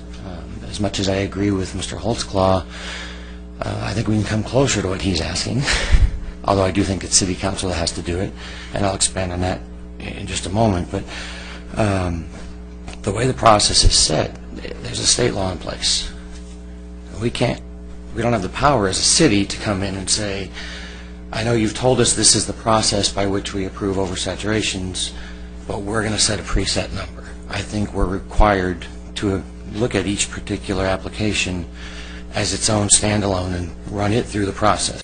I do think that we have the ability, and again, I think the nature of how we're structured as a government locally is the City Council's responsibility to set. I think our current process is flawed. As I've said every time this has come up in the 2 years I've been here, I don't blame our director. I don't think it's fair to her that this was ever dumped on her in the first place. I don't like that it comes from her and is then dumped on us. I would say, hey, let's push it off on the City Council. But the simple fact is, as to this applicant and as to the process that's in place today, we do have an obligation to make a decision. So we need to get there at some point. But going forward, I do agree 100% with Mr. Holtzclaw that this is, and I'll give an example.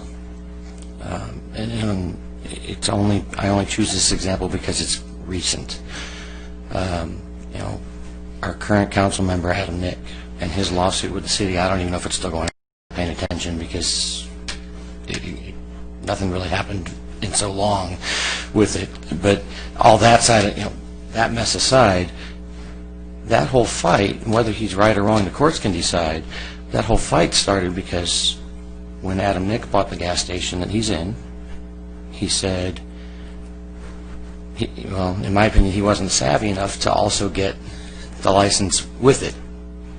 The owner that he bought it from held it back as a separate transaction. So he went and he spent his $100 to the ABC people, and he said, I'd like to get a license to wine in my gas station. They said, sorry, you're saturated. He said, well, what are my options? He said, well, go to the city to get a PCRN letter. Okay, came to the city, it was denied. He said, okay, now what are my options? I said, well, find one on the open market or don't sell beer and wine. He ended up going back to the guy who sold him the gas station, and now in a separate transaction negotiating $240,000 purchase of a liquor license. At which point he said, okay, it sucks, but it's the cost of doing business, and he moved on. 8, 10 years, whatever, I don't know how many years, I don't remember the specifics. Years pass, 7-Eleven moves in right next door and says, we'd like to sell beer and wine. We're on the same corner. They say, sorry, you can't spend your $100 fee to get the license because you need a PCRN. You're going to have to do that. It comes to the city. This time the city says yes, gives it to them. So now, same corner, one vendor with the same Type 20 license, spent $9,000. Directly across the street, same corner, different vendor. A couple years later, spent $100. Same license, same ability to operate. Yeah, like I said, that's the merits of that is for the courts to decide. But I look at that and I say, where did we drop the ball? We need a better process. And so, and again, I don't put that on our director. It's not in. I don't sit here and accuse that she played favorites. I wasn't involved in the process. It was long before I was directly involved in the city. I don't know the specifics of how those decisions were made. I just know that it realistically should have been done with the light of the sun shining on it in front of the world. Ideally, right at City Council out of the gates, but at the very least, it should come here where there's a public hearing as a starting point, because I think it just muddies the waters when, in a case like this, where I do believe that our director got it right. There wasn't enough evidence in the application to justify saying, yes, you've met the standards, however gray they may be. And she did what she was supposed to do under the rules we've been asked to operate under. But when it comes to us now, it's on appeal, and we have to look and say, did she get it right or did she get it wrong, instead of saying, what are the merits of the application? I think it colors the discussion in a way that I don't think is fair to the staff, us, or the applicant, or future applicants. I would, just to put it on the record yet again and kick the dead horse one more time, we need to change the process. And I don't have anything else to add to the merits of this discussion, so I will stop there. All right, I'll try and get... Can I have one clarification? Go ahead. Don't imply from my statement that I wanted a fixed number. I do want a fixed process. I'm not interested in what the particular number is. I'm interested in a fixed process that everybody understands, that anybody that comes to the city and asks for a PCN understands what they're up against. And they understand it's applied fairly every time. That's what I'm after. I think I share a lot of the comments that people have said. Let's put the rubber to the road. I was just going to mention that one thing in response is that maybe there was more evidence even presented here tonight. So I think the planning director's decision could have been accurate. And now we've had maybe a little bit more evidence tonight, and depending on how things go. So not discounting the purpose of the ABC law that I've kind of mentioned in the past, and also not discounting the research on alcohol issues that I and others have performed. I think there is a purpose for going into the law and seeing what was done. I was going to mention about skill, a bunch of stuff, but I think I'm just going to get to the chase. I do respect what the police services says, and so I'm here to try to maybe split the baby. This may be a good term. And I think that maybe I would be open to granting the alcohol license with the conditions that we've kind of mentioned in the past about it being warm, about it having limitation on linear feet. I can't remember what the other ones were. I'm just throwing out an idea. If I could just clarify, we don't have the power to grant the license, but rather to award the PCRN letter. Is that a question you'd like me to answer? Okay. I think it's a statement of fact. I'm just clarifying. And I'll ask the question. I thought we said the last time that we could put that in the letter and the applicant could sign the letter and Right. the ABC could... Yeah, that part I do agree. I'm not questioning that. I just, you had said that, you were okay with granting the license. I don't think we grant the license is all I was clarifying. Oh, yeah. Recommending granting, or whatever the term is. The Planning Commission finds or denies a PCRN, and then that goes to that finding then goes to the ABC, which then issues or does not issue the license. In terms of placing essentially conditions of approval on your decision, I have to say at our first meeting, my initial thought was we couldn't do that because it's not tied to a separate land use discretionary approval. However, I've since really spent some time looking into this, and it's from what I found, it looks like the city of San Diego may be an example where a jurisdiction has conditioned the PCRN finding on the ABC placing the conditions on the license, because ABC can place conditions on there. And we can't guarantee that they will. I suspect they might if we ask them to. But the PCRN finding is a discretionary finding, as obviously we can tell from the last couple of meetings. So I think you could make your approval or finding of a PCRN subject to certain conditions being included in the ABC's alcohol license. At least the city of San Diego, a very large city, has apparently been doing that. Any other comments, or are we going to...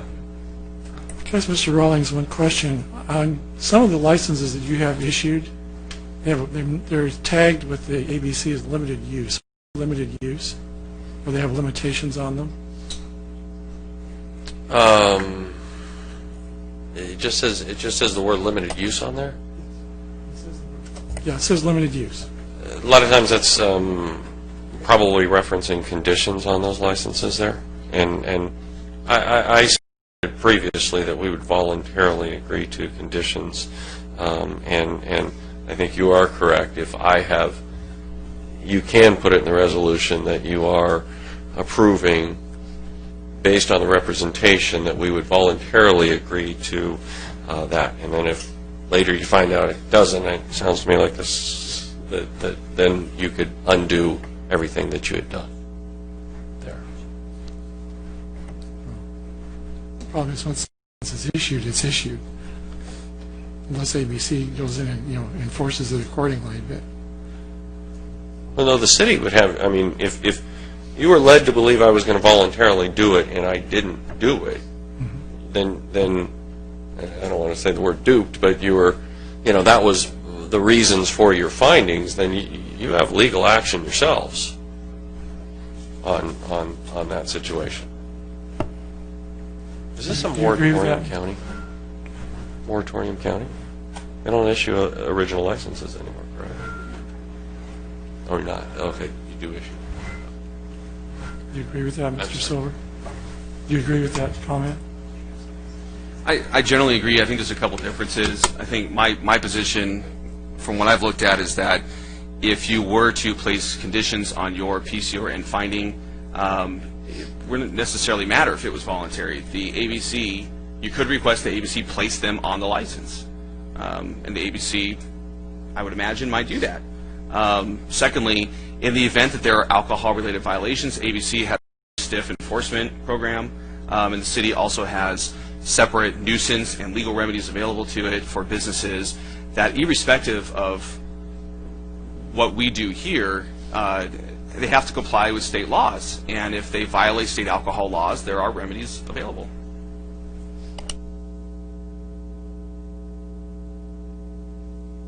Commissioner Fuentes. Thank you.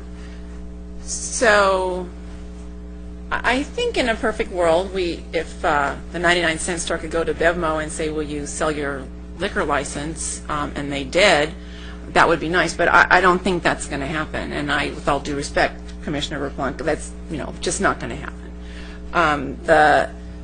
The limit is, yes, over the alcohol, the license limit in this particular tract, but we do have 5 tracts that have no licenses because they're all residences, and that's why we have the ability to do a PCRN.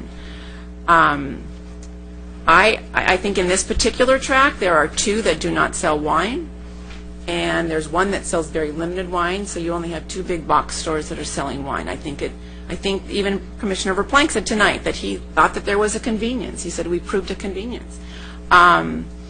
With regards to Commissioner Ludden's comments about more regulations, I am totally against more regulations in our state. I think that the reason that we have a process here, we have a process for looking at each PCRN, and then if we make a decision, good or bad, somebody can appeal it and it can go to the city council. That's the process. And if we were to go and say, okay, well, we have to set A, B, C, and D for each PCRN, I don't think that's fair to the business owner, because each PCRN is very unique and very different. A mom and pop is far different than a Target, and we have to be able to look at everything, and we can't be limited by regulations or new laws, in my opinion. We have an obligation to sit here for 3 meetings, if it takes that, or 4, whatever, to look very carefully at what we're doing, and that's what we're doing, and to say that all of this time that we've spent and we've researched and we've talked to the applicant and we've listened to residents, we've talked to lawyers and staff, that we're not ready, we can't make that decision, then who are we? I think that the applicant expanded on his original application, and I would direct this to Commissioner Brower, on his original application that he's to Ms. And that's what the process is that she denied it, said you didn't prove it, but here, now you go to this body and you prove it. I don't think we can go back and say, oh, well, he didn't do it back prior to May 8th. No, they've come and they've talked and we've talked and we've talked and we've talked, and we adopted a resolution that gives several reasons, A through H, saying that, yeah, there's a convenience. And then we say, okay, maybe it isn't a convenience, and we have A through F, but B and E are the same thing. So I believe that the predominant evidence is that we have, prominent evidence is that we have proven a convenience, and in some cases a necessity. But certainly the or is what I'm looking at. And if you're looking at not approving a convenience or a necessity, I would suggest that maybe you have to really expand on the reasons why in the denial. Thank you.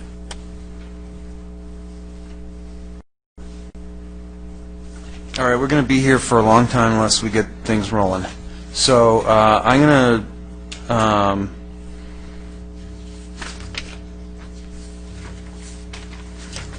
propose adopting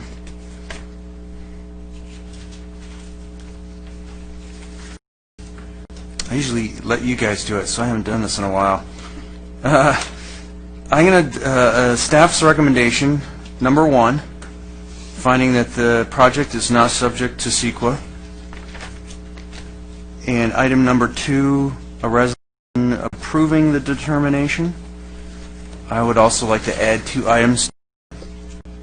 The items that I think really, to me, are the meatiest one is that the applicant, the uniqueness of the value proposition, it being high quality, that to me is the uniqueness that provides the uniqueness to them at a low price, value proposition, and also that their hours are more convenient than competitors in the track.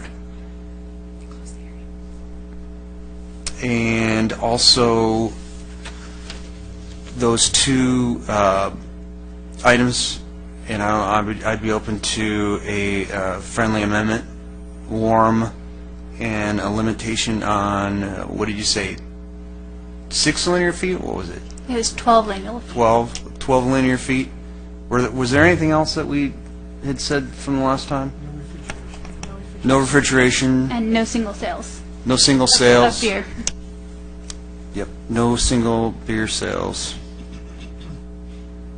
And you're okay with that? I mean, are you okay with that?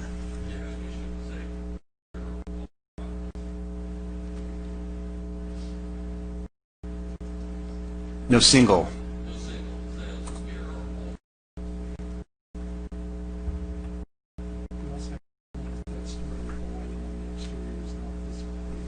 In the lighting, fix the lighting. I'm going to rely on staff to make that sound a little bit better. And close the public hearing. Unless anyone wants to, again, a friendly amendment. Well, may Anything I else? second that? I think so. Just for clarification, you're moving to a draft in the attachments number 2 of approval of the resolution. Is that my understanding? Correct. Finding the PCN. It's PC. 4. I just had it. Hold on a Page second. 18.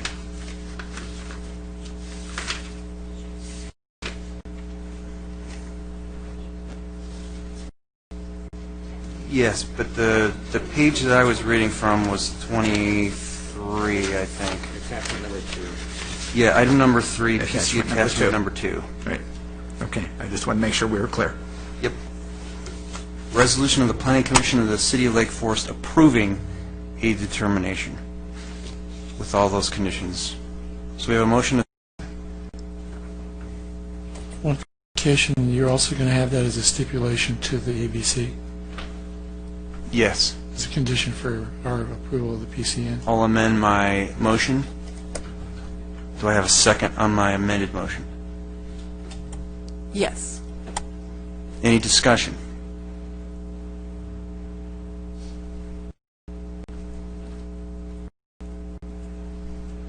All right, let's vote.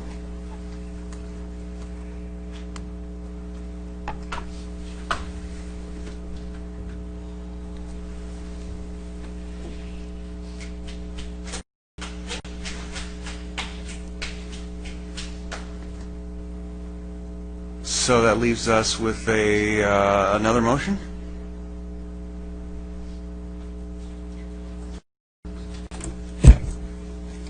I will move that we approve the alternate motion, or I mean resolution rather, which was attachment 1 to item number 3 of the city's, the staff's report.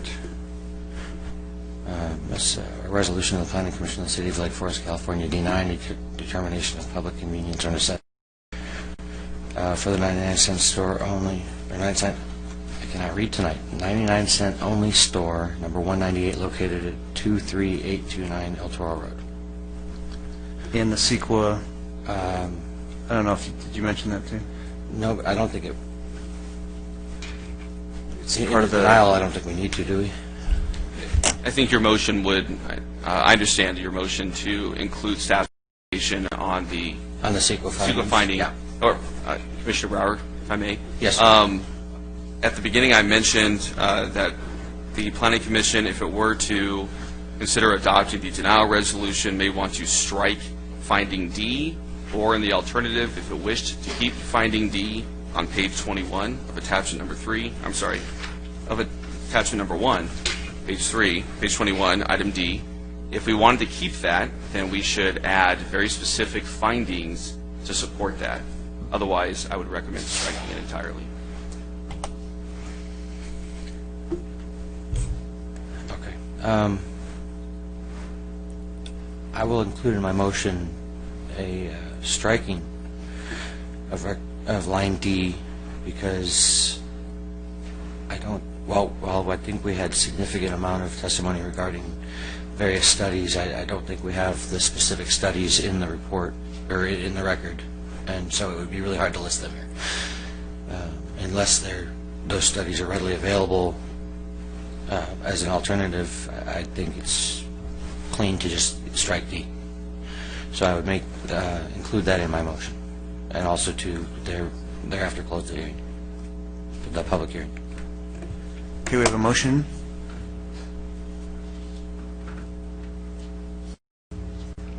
Is there a second?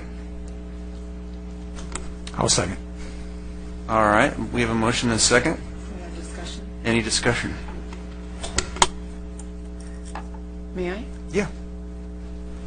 So I want to be clear. We're denying this based on the applicant didn't provide or prove public convenience or necessity, and because of the 5 establishments, 2 of which don't sell wine in this particular census tract, and I just feel that B and E are redundant. I don't know why you would have both of those in this particular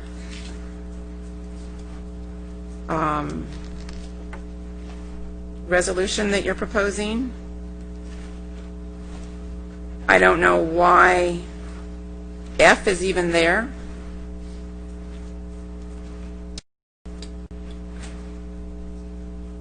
Can you maybe answer why F is there, Matt? Is that pertinent to a denial?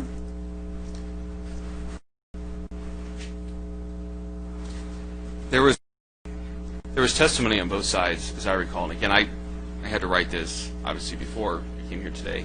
But in the record, there was testimony about 99-cent store needing to stay competitive. Then there was also testimony about, I think, from members of the public to the contrary. And so this would be the contrary finding. What does that have to do with the PCRN? Well, there's sometimes cities will find that there is a necessity of convenience for the business in being able to exist and stay competitive, which, as we heard from some members of the public here today, can affect the viability of the business and therefore tax revenue and all sorts of other things that can affect the city as a whole. All right, I'll just chime in that I respect my fellow commissioners and can see how you're voting. I feel there was just barely evidence produced, but it was just enough to just barely push me over the edge. So, any other comments? I would only offer what I see as clarification on why B and E are both there. One is census tract, one is more referring to the fact that there's still significant additional units, or locations rather, that are outside the census tract, yet immediately across the street. So It doesn't say that, though. it says close proximity. All right, we have a motion and a second. Let's vote. Oops, wait, I messed up. Can you reset? Okay, let's vote.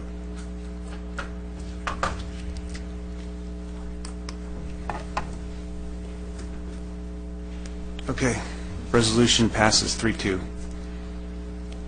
All right, on to agenda item number 4. Do we have a... Yeah, let's take a 5-minute recess.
All right.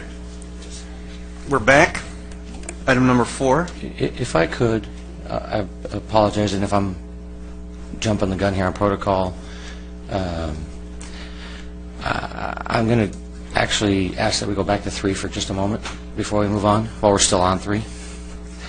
I'm the only one up here who hasn't changed his mind yet, so I guess I'm due. But I think the reason I stumbled so much over making the motion is because I'm not convinced it was the right motion, and on the break, I really gave it some thought, and I kind of agree with Commissioner Hamilton that I think we have been pushed over the edge as far as seeing what we need to see. So I'm going to move to reconsider my own motion. I don't know if I'll get a second, but... I'll second that. Just to make sure that we're doing everything right, the motion was from the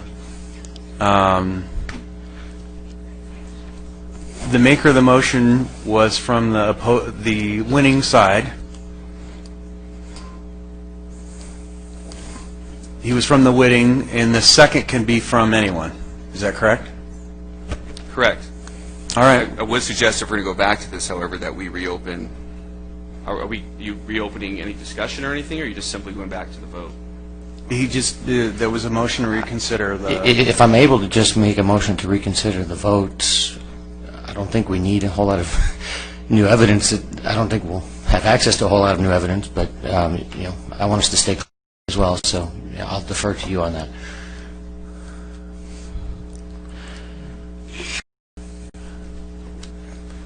You're making your money. You know that. I think I'm going to retire after this. I feel like a heel even asking, but... Okay, we're making a motion to reconsider. Okay, I think you can proceed with the motion to reconsider. All right, we have a motion and a second. A yes vote would be to nullify the succeeding vote that we just took. I think the motion, which was made by a person from the prevailing side line, is to reconsider the denial and adoption of the resolution denying. Correct. So a yes vote would be to undo what was done. All right, we have a motion and a second. Let's vote.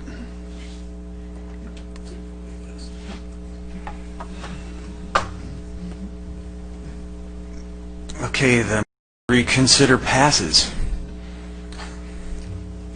So I'd like to make a motion that we You want to adopt the same one that Andrew said last time. that you'd like to make a motion the same as the motion that I made last time with all the amendments. Exactly. Would you like that read back? Sure. Okay, I volunteer to do that. The motion was, I believe the motion last time by Commissioner Hamilton that we are now going back to was to make a finding of PC or N, adopt the pre-drafted resolution that's before you, approving PC or N, adding 2 findings, one being the uniqueness of high-quality alcohol at a value price, secondly, more competitive and therefore more convenient hours, and then adding 4 conditions of approval, limiting the space for sale of alcohol to 12 linear feet, no refrigeration, no beer or malt single sales, and fix the broken lighting on the exterior of the building. Is that correct? That's how I remember it. And I'm sorry, one more.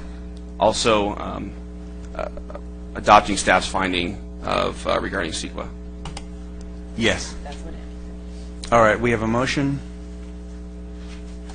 I will second. All right, a motion is second. Let's vote.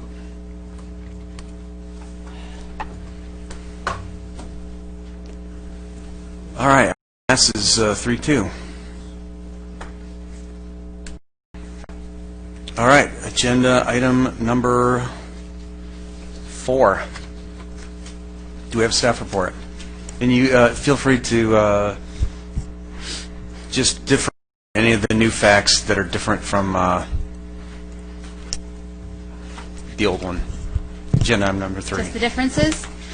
This is the same project, but it is going to be in the Foothill Ranch Town Center Shopping Center. You have in your packet similar resolutions with an approval resolution and a denial resolution, and the findings are fairly similar. I was expecting a longer report. Just a few seconds longer. If you have any questions, we have our police department here, or I can answer any questions you might have. Is that long enough? That is. Any questions from staff, from the commission?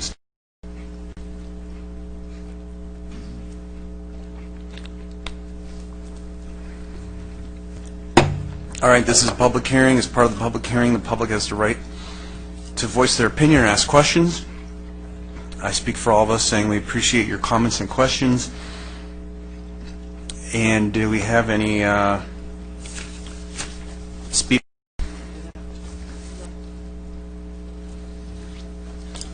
If you can state your name and your city of residence. Marietta, California. Representative applicant 99-cent stores here. I would, for brevity of this this hearing, I would submit all the things that I had said previously there. And once again, though, we would voluntarily agree to conditions on our ABC license, much as the same as what we had just done. And I don't think the lights are broken on this store, but if there are some other repairs, we would be more than happy to take care of those. You have very good lighting at that store. Okay. So with that, I'm available for any questions. Thank you. Any questions of the applicant? Is there anyone else who wants to address the commission? All right, we'll bring back to the commission for questions, comments, resolutions, motions, I mean. I would just like to ask Sergeant Keller if the crime has changed in this particular area of the city since the May 8th presentation by Lieutenant Valentine. Unfortunately, I'm not going to be able to speak to that because I've not pulled any statistics. I could tell you that I don't anticipate any changes in the crime rate. Is that sufficient? Yeah, maybe I'll ask, is there any change to your recommendation about how it would not have an impact or have a minimal impact? No, sir. At this time, there's no change in our recommendation from Police Services or the Orange County Sheriff's Department.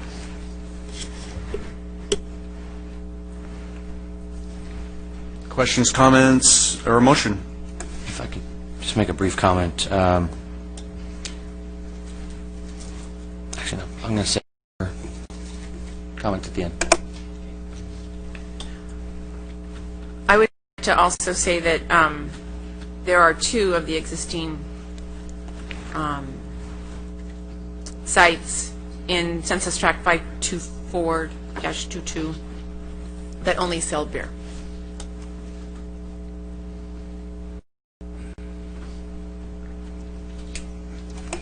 Are the hours different? Does anyone know if competing stores, because that was a finding that we had in the last agenda item. I don't think Target opens at 7. I think Walmart may, but again, I look at Target and Walmart as a big box stores without the convenience of a market. And then the rest is a liquor store, car washes, and gas stations. So there's really no comparison to. I would say that I would say that the time that you can go at 7 o'clock into a small market and get your picnic supplies, a hat for the beach, a towel, cups, napkins, and a bottle of wine or beer, throw it in your cooler. And you can't do that as conveniently as you could in the 99-cent store at, say, Walmart or Target. And I wouldn't take the kids to the H&H Liquor.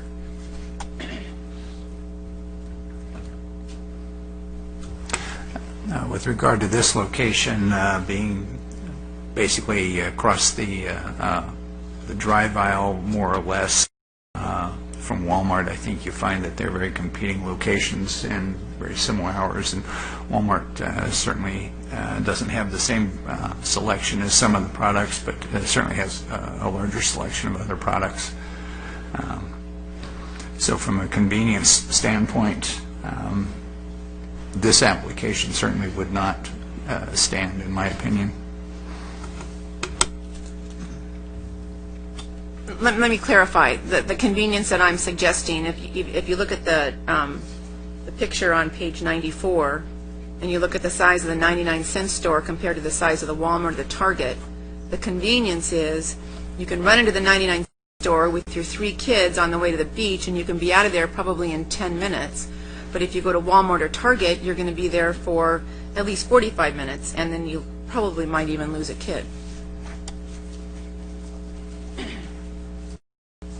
I can see how you might be entertained more in Walmart than you would in a 99-cent store, yes. I'm entertained everywhere, Commissioner. Well, I just looked, and the Walmart their store hours are 7 a.m. to 11 p.m. every day.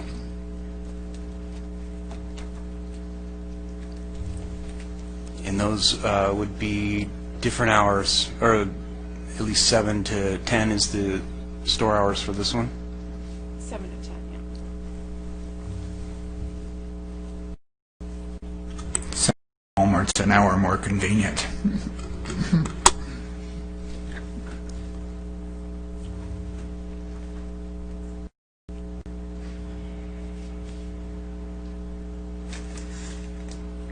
Again, I just struggle with just the evidence is now even just a little bit flimsier than what it was the last one.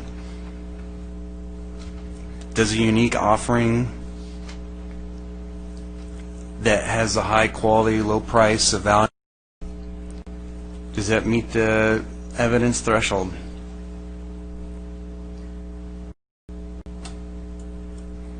Well, I certainly can't speak as an applicant, but I can speak as probably one of the few shoppers up here. And I don't like to shop for groceries at Walmart or Target. I just, if I'm going there, I have a specific purpose. And I think it's convenient because it becomes a grocery store. It's not a box store. It's not as there's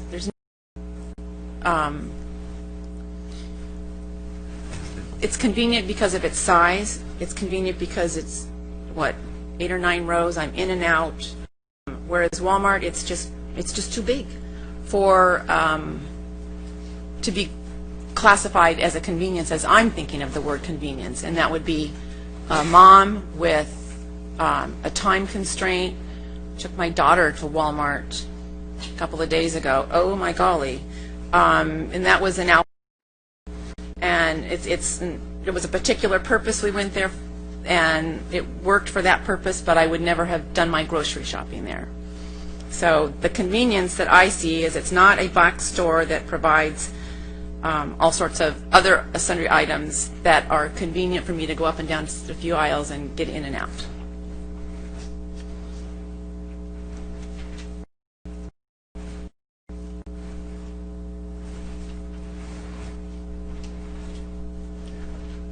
All right, I think I'm going to go ahead and vote the same as the last one, but I literally am getting to the point where I could almost flip a coin and be happy either way.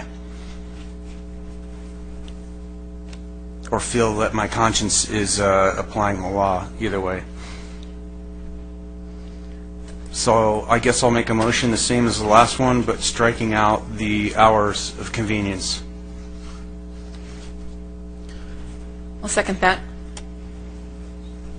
And I think my discussion would then be, we were given a hard task here tonight, and, you know, that I can't stress the applicant providing evidence. It feels like it's just wafer thin, to quote a Monty Python movie. All right, any other discussion? Well, I would like to say that I think the applicant, and I certainly, again, can't speak for the applicant, but he did not give the same connotation in lieu of, I think, in courtesy of the amount of time that we spent on this. So we're not hearing from him, but if we wanted to, we could probably get a lot more information. Just saying. Commissioner Ludden. I think the case for the El Toro store was greater than the case for this one. And the one at El Toro was close. I mean, I have to give Mr. Rawlings, he did a very good job of a presentation. The problem I have is I still equate in my mind uniqueness with convenience. So that's the problem I have with it. And I now have another problem with this store because now I'm be approving 2 licenses. Now I have a real strong case to have to approve the third one. So now all of a sudden we would have 3 licenses all of a sudden in one night, or 2 nights, with the third one coming right behind it. Because if we do these stores, I guarantee you he'll be here for the third one. And you're going to have a real hard time saying no to that one if you approve these 2. And that's kind of a problem, because now all of a sudden we're approving 3 liquor licenses in the city all of a sudden. Plus now you're going to have to deal with the convenience store next, right in the mobile gas station, 100 feet from a 7-Eleven store. Now you're going to have to figure a good reason to deal with that one. You're in a slippery, be real careful. And I can't agree more with you. And that's again why I said that in this particular case, you've got the distance of what might be equivalent to a football field length, 100 yards, between front door to front door. Right? And yes, I agree with you, Commissioner Fuentes, that Walmart's a bigger store, and yes, you can get longer aisles, and it takes a little more time.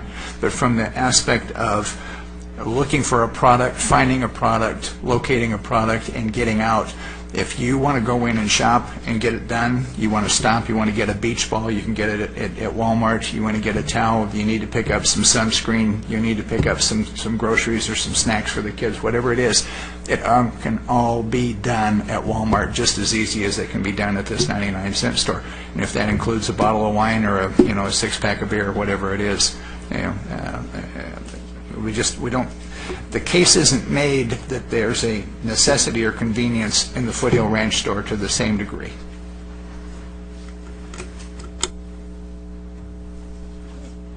All right. Well, I think if you look at Census Tract 524.22, there is no market per se. There's a Walmart and a Target, and those aren't markets. And if you're talking about football fields, there's a lot of licenses that are football fields, but there's no market. But there's a market just outside of that census. I do believe that the Walmart store has a grocery store in it, a market. Right, and if I go to that market, and I want to go to the other end of that store for a beach towel, I'm going to be in there an hour. It's not convenient. But all right. Maybe, do you do the shopping with the kids? All right, we're getting a little discussion-oriented up here. Okay. Any other comments? All right, let's vote.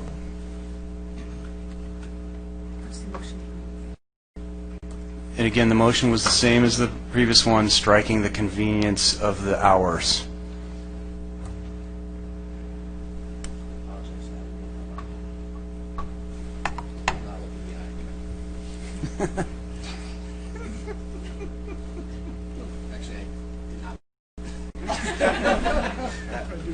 All right, so can we reset? Not mean to hit that, sorry.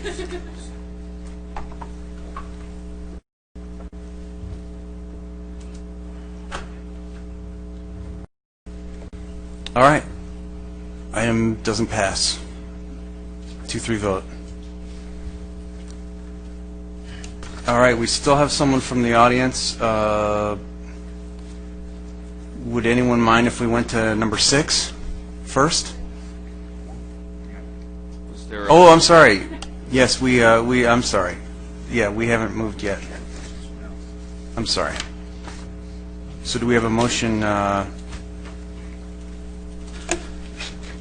Okay, on this particular one, I have the same motion that I made previously, prior to the motion to reconsider, my own motion. And I'll only add comment-wise that this track, the numbers are so much further out of whack compared to the other track. That was the straw that broke the camel's back for me, why I couldn't move off of my position. So. Okay, we have a motion. I'll second the motion to approve the director's findings. And I think we wanted to close the public hearing. Was that right? And were you going to strike the item D? I understand it to be the exact same motion as last time. Yeah, okay. So we have a motion and a second. Any Will you change? any discussion? All right, let's vote.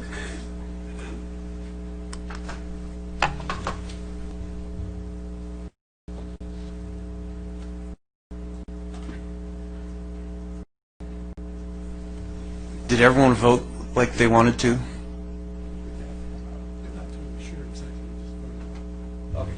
Could we read the let's revote and read the motion back.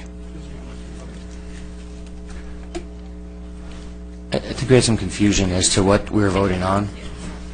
The motion this time, let me get to the correct page.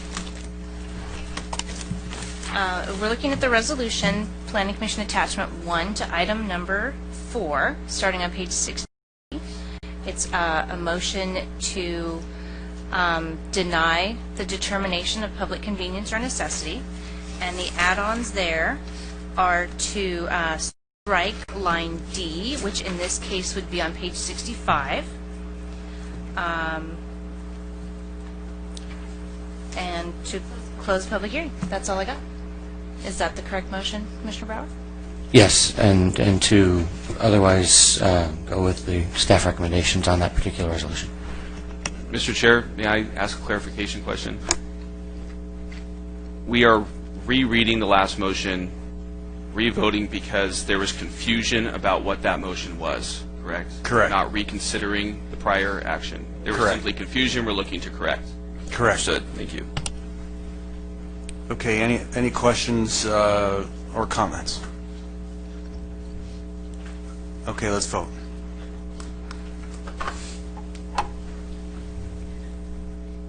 All right, resolution passes 3-2. All right, I guess Mr. Silver is the lucky one, i.e. you can leave if you so desire. And does anyone object if we go to agenda item number 6? Because I think we have a member of the audience who will speak. Is that why you're here, for number 6? Okay. So do we have a staff report for item number 6, discussion on wireless coverage? Yes, we do. This discussion item on citywide wireless coverage. During the May 6th City Council meeting, Mayor Pro Tem Nick requested and Councilmember Voights supported that the topic of citywide wireless coverage and related issues in the city be placed on a future agenda for discussion. That item was discussed by the City Council on June 17th and directed to the Planning Commission for further study. So the purpose of this item tonight is for staff to provide a brief overview to the Planning Commission and for staff to receive from the Commission any issues that you would like us to identify and study and bring back at a future workshop. So this staff report in your packet covers 3 items. It covers the current Lake Forest Municipal Code regulations siting of wireless facilities. It covers an overview of citywide wireless coverage And it also includes a brief discussion on some FCC rulemaking that is currently going on. So I'll just briefly touch on each one of those. So in terms of the current regulations for siting of wireless facilities, it's been this chapter of the code has been in place since 1998, and staff thinks it's worked pretty well for this amount of time. Aesthetically, we've seen some very well concealed facilities, and we also think that the two-tiered approach, where minor facilities can be approved at the staff level and major facilities are brought before the Planning Commission, has been a pretty effective way to divide up facilities that don't really require a public hearing, that they're so concealed that that they can just be approved at the staff level. The ordinance has allowed for a variety of facilities. We've included a few photos of some that we think are pretty innovative. It hasn't precluded coverage in any particular area, but there are some areas in the cities that are a challenge to have coverage, and those are due to topography and the land use pattern. Namely, the concentrations of residential uses make it hard to site facilities in close proximity to some neighborhoods. In terms of local coverage, there's a brief attachment in the staff report that talks about the difference between coverage and capacity. And these are two things that both the carriers and consumers deal with on a daily basis. Maybe you have 4 bars on your phone, but your website, it's too slow because of the traffic in that area. I've provided some basic information, a handout that was provided to me by a carrier representative, but if this is an item that the Planning Commission would like more information on, we can definitely reach out to the carriers, ask for some presentations, some specific information in areas where you have some interest. And then finally, the FCC rulemaking. There was case law that's made it necessary for cities to approve minor modifications to certain facilities, but those types of facilities and the types of modifications have not been well defined by the FCC, and so this current rulemaking effort is going to make some of those things much clearer. And there's not a whole lot to report on that effort right now, but as we come back with future workshops and more information is available, we'll provide it to you as more information, further developments, basically, how those rules are going through the federal hearing process. So, as I mentioned earlier, the purpose of this workshop is to identify issues and topics of discussion for one or more future workshops. We can also bring back to you, having worked with this ordinance for a number of years, some suggestions or some analysis as to ways we think that the current regulations could be amended or improved. But what would be really helpful for staff is if you could identify some specific issues or topics that you would like to have us cover, and whether you would like to have some carrier representatives come in, what types of information you would like to hear from them, and then we'll bring that back. I believe we could come back to a meeting during August, depending on the breadth of information that you all decide you'd like to have. So that concludes staff's presentation. So any questions we can provide our opinions after questions in the public, but is there any questions now of staff?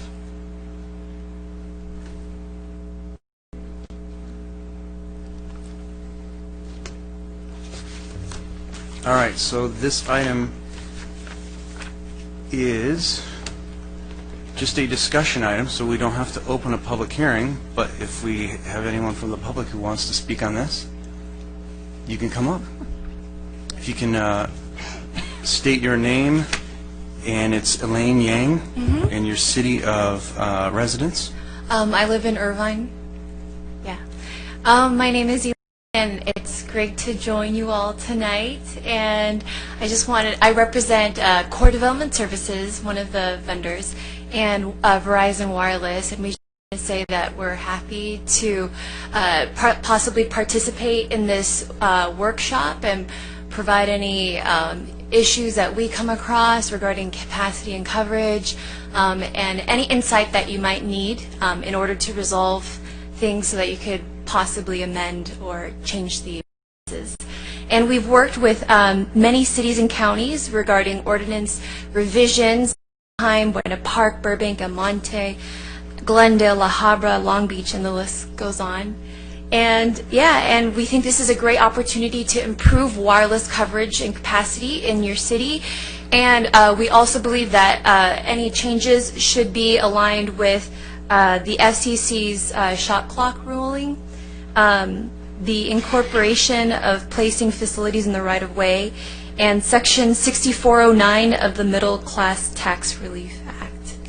And that's it. Thank you very much.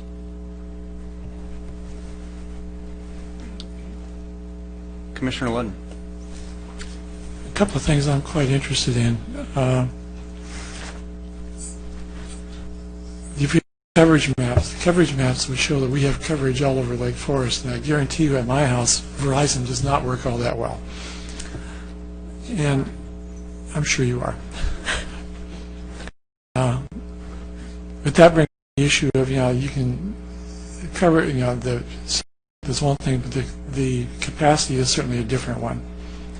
And capacity, I guess, is defined as two things. Number one is how well can you access how many users are on there. Number two is, does it work in 3G? Is it working in 4G part of the time? Even though they label them all the times as 4G sites, they're running at 3G because the capacity is so loaded up that they can't run faster. So those are the types of things I would like to see, is coverage maps that show, well, where is it really 4G? Where is it really running 3G? Where do you have a capacity problem? Where do you need to do more co-location? Because the number of, I think, in this city where you can actually put up a cell site at this point are fairly limited, so you're almost co-location. And what things you're doing to work with other carriers to deal with the co-location issue, and what help you would need from us in order to expedite that. That sounds wonderful. I'll take that back and let everyone know. Thank you. Thank you.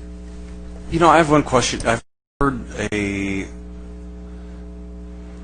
anecdotal, maybe it's anecdotally or something to this effect, that maybe in the North County kind of has a looser and better cell phone coverage and capacity and things like that. In South County, it has like a harder time with those issues. What's your experience? Is anything, does that ring a bell with you, or what's your opinion? I.e., and in addition, are the ordinances and the laws, like in different cities, kind of responsible for that? I've heard, there are some cities in South Orange County are a little bit, a little more difficult sometimes to get the permits to either develop or to co-locate for wireless facilities. But I mean, I wouldn't have the expert knowledge to make a definite decision. But after doing at least several zoning applications, zoning permit applications, and after reviewing municipal codes for many different jurisdictions, I find that they're fairly similar. So I wonder if it's not necessarily the municipal code, but perhaps those people who are approving the permits. Okay. Thank you.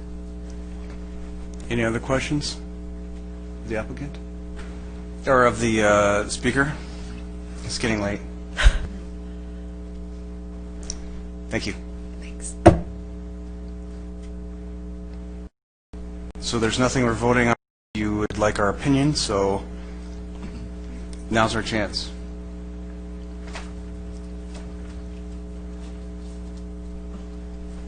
All right.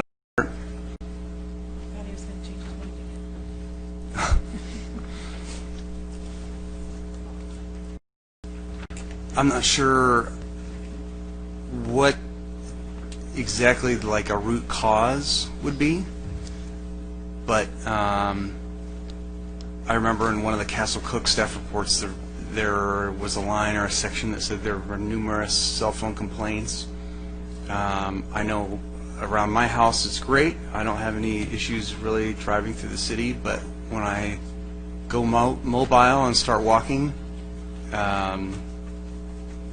there's a lot of issues off of, what's that park where all the concerts in the park are?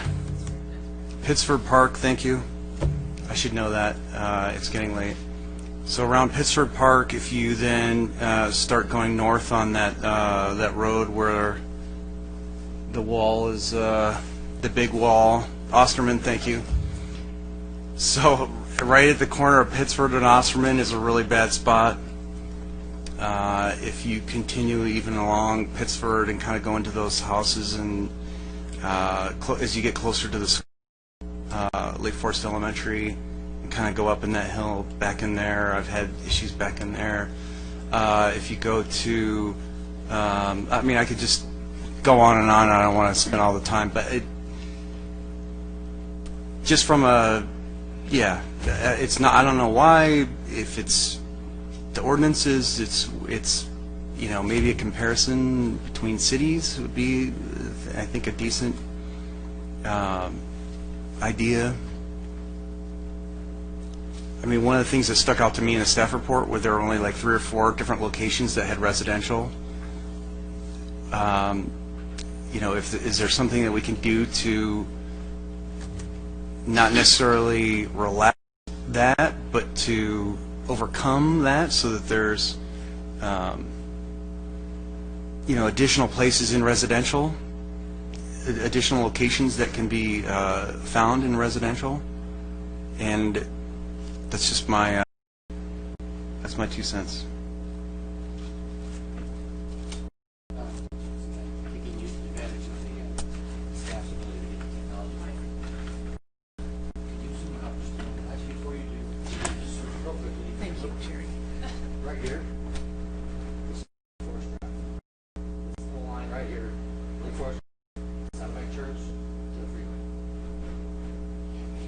Sorry. But anyway, there's a very noticeable line of cell phone coverage complaints. This is a website called deadcellzones.com. It's I found it to be very helpful when I was researching this because it showcases all the major carriers by which color the dot is. And so if you look at that stripe that I pointed out, that's Lake Forest Drive from Saddleback Church down to the freeway, it's almost all the colors represented. All the major carriers. It's like one big stripe across the middle of our city that's a dead zone. And then if you can zoom out a little bit, maybe 2 more clicks on the zoom out.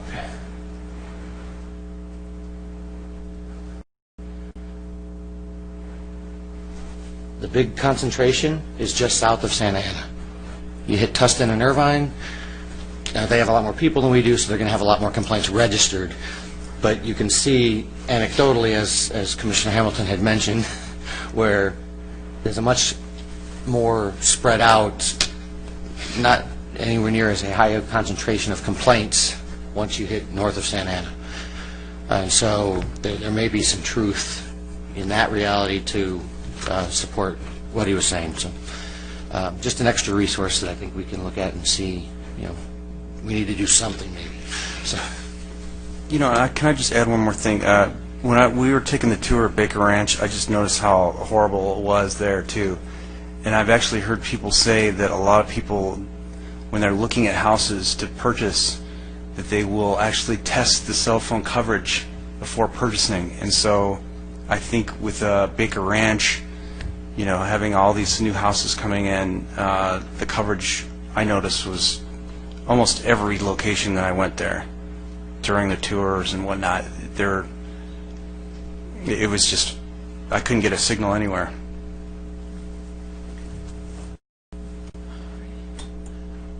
I think it would be helpful if we asked cell phone carriers to come in and help us understand what helps them help us.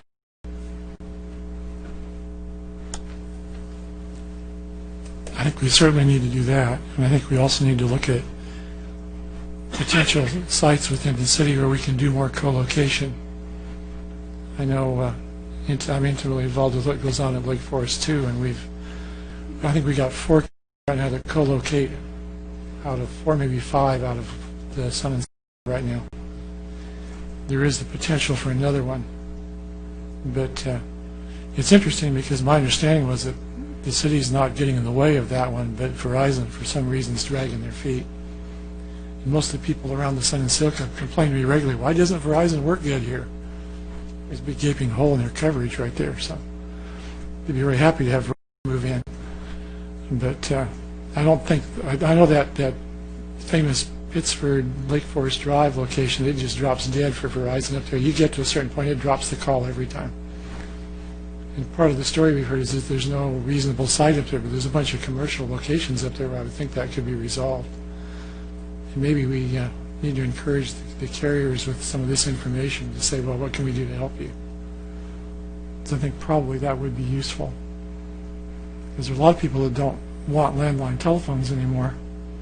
I think we'll have more of a demand for people wanting their cell phones to work good in their house. And if you've got, high efficiency windows and stuff like that, that really contributes to killing the signal. So those are the types of things you have to look at when you look at coverage and signal strength. Right in that zone on Lake Forest, the Catholic Church has a number of co-location. The whole parapet of that thing up there is just total fill. And then you go up towards Starbucks, and the next one you've got is the Big O tires. And that's the next site. So, we're going to have to look at maybe some of these light poles or in between to get that, because I'm with Verizon too, and it's inevitable. You drive up Lake Forest Drive through there, and very rarely can you get from where the Catholic Church is up to where Big O is without dropping a call. I've probably been exceeding the speed limit when I've gone through there and not dropped a call, but just the point is that's a dead spot, and Pittsford's notorious. You get down over there by Pittsford Park and Lake Forest Elementary School, and you get down into those townhomes just below Montberry, and I don't care 3G, 4G, or no G. You've got, it's just not going to happen. I've dropped more calls in there than I can even count. So.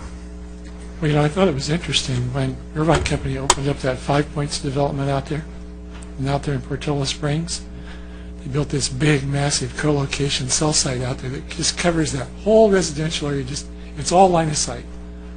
And I'm trying to figure out how they got all that to work so quick. They must know something over there that we got to go find out. That was built before they built Portola Springs. Yeah, it was under construction, and as they were doing the development starting at Portola Springs, they built that big tower. So they understood something that we haven't been able to accomplish yet. So we need some help from the actual vendors to give us some guidance.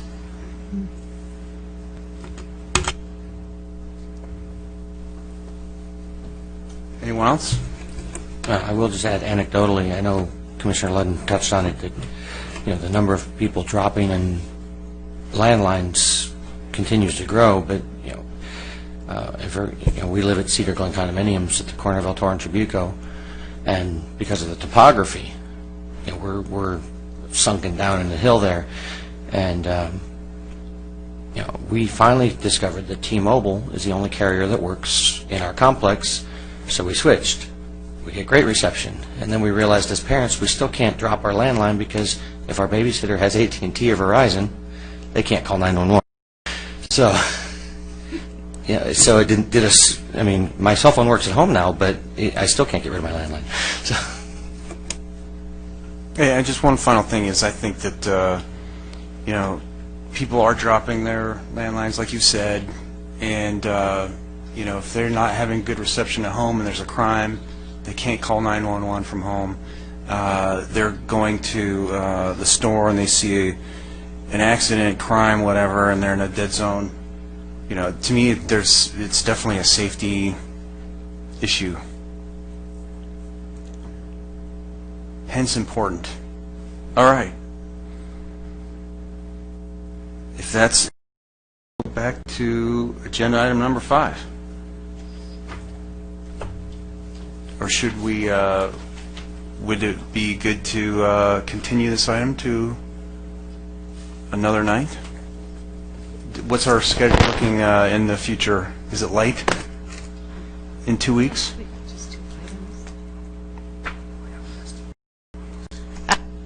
Yes, in our next meeting, we only have, I believe, 2 items scheduled, a site development permit and a master landscape plan for Portola Hills, potentially. So 1, maybe 2 items on that agenda.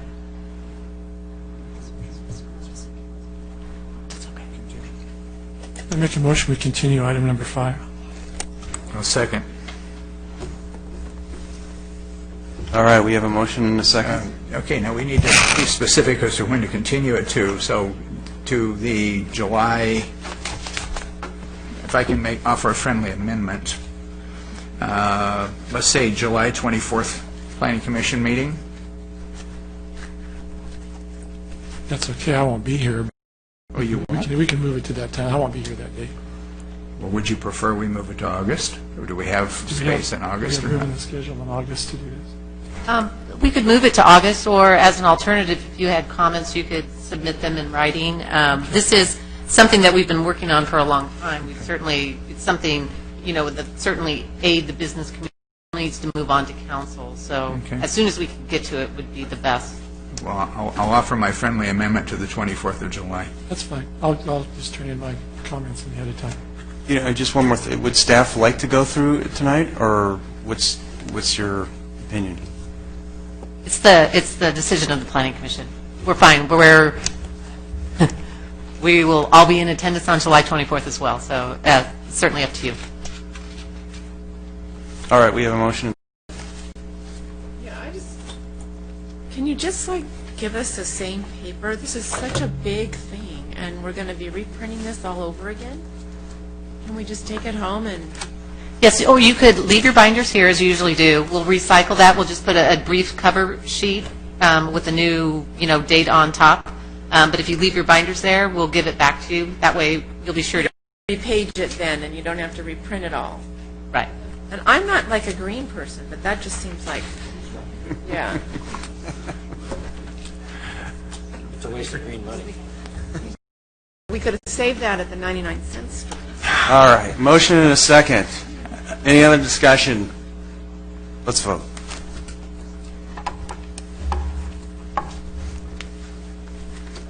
All right, motion passes 5-0. So that leads us to director's comments. I have no additional comments at this time. City attorney's comments. Nothing tonight. Those were your first words. And My last words as well. And the commission's comment. I'll go ahead and start. We struggled tonight, and we've struggled for 3 meetings now. And I think we got to a point where we did what was right in the end. And so, the first vote on my own motion, I didn't think I would ever sit up here and even change my vote from one week to the next on a particular issue, much less the same night. But it didn't sit well with me, and so for any heartache or headaches I may have caused, I apologize to all involved. But just took a break, went to the restroom, and realized that I wasn't comfortable with how I voted. So at the end of the day, whether I'm embarrassed and blasted in the blogs, I gotta do what's right for the city. So thank you.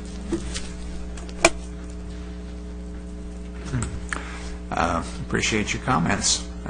I understand that one completely. That's one of the most difficult things that I think that I've faced as a member of this commission in 9.5 years, because I can see both sides of it very clearly, and quite honestly, I will find my way to the 99-cent store to look at the beer and the wine selections. I can assure you I fully intend to do that. But wrestling with that, agree with what Commissioner Brower said. We've made a decision. We stick by that decision. The applicant has their recourses, and that works well. I want to thank staff for their patience in not only that one, but in also allowing us to defer until the 24th. This one, you can see my binder's got a lot of little sticky tags on it, so I'd appreciate getting mine back so I don't have to read. You do not get mine. This is mine. Thank you very much. And again, I really do appreciate everything that staff does. Thanks.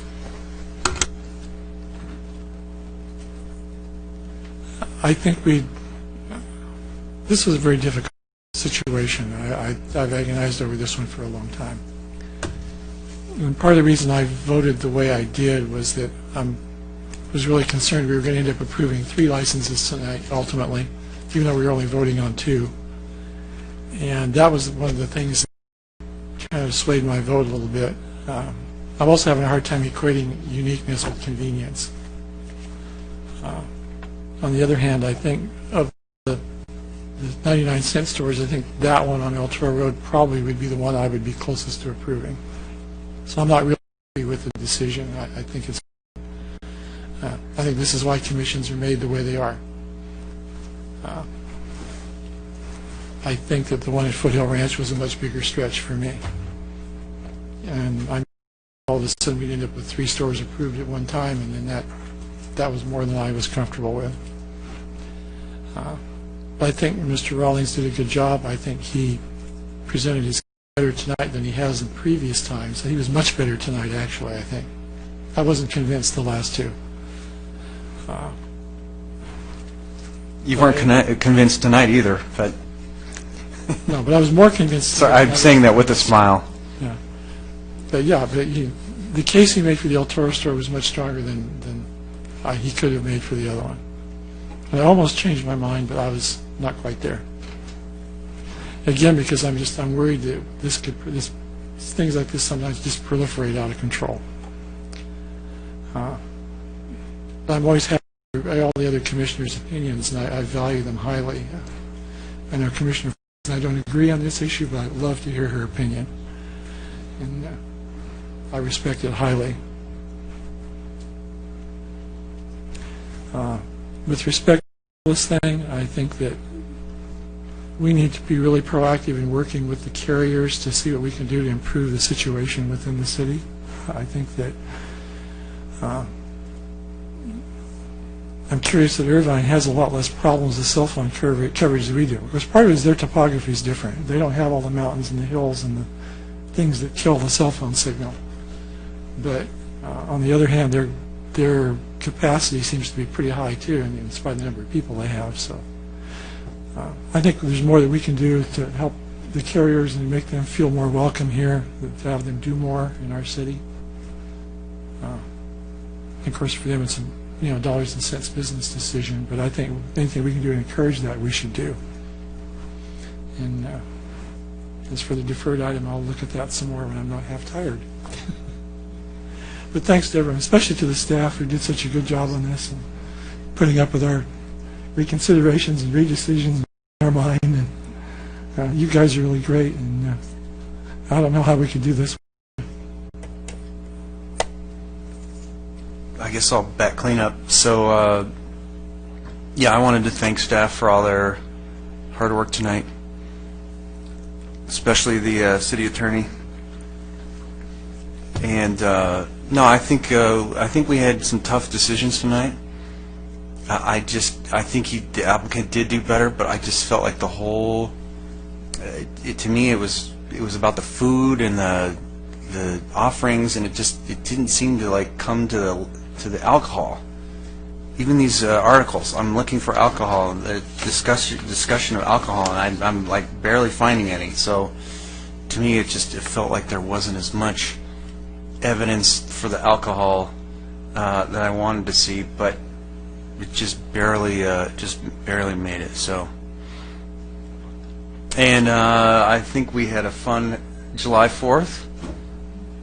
I was riding on the back of a golf cart through the parade instead of a car, I think on the record, I'd like to say the Parks Commission squashed our vehicles So, It looked really good, the Parks Commission Yeah, did. they looked very comfortable. Yeah, They're two yeah, they did. convertibles, while assigning us an unmarked van with tinted windows that didn't open. So yes, it would have been very nice and warm in I there. waved when you went by.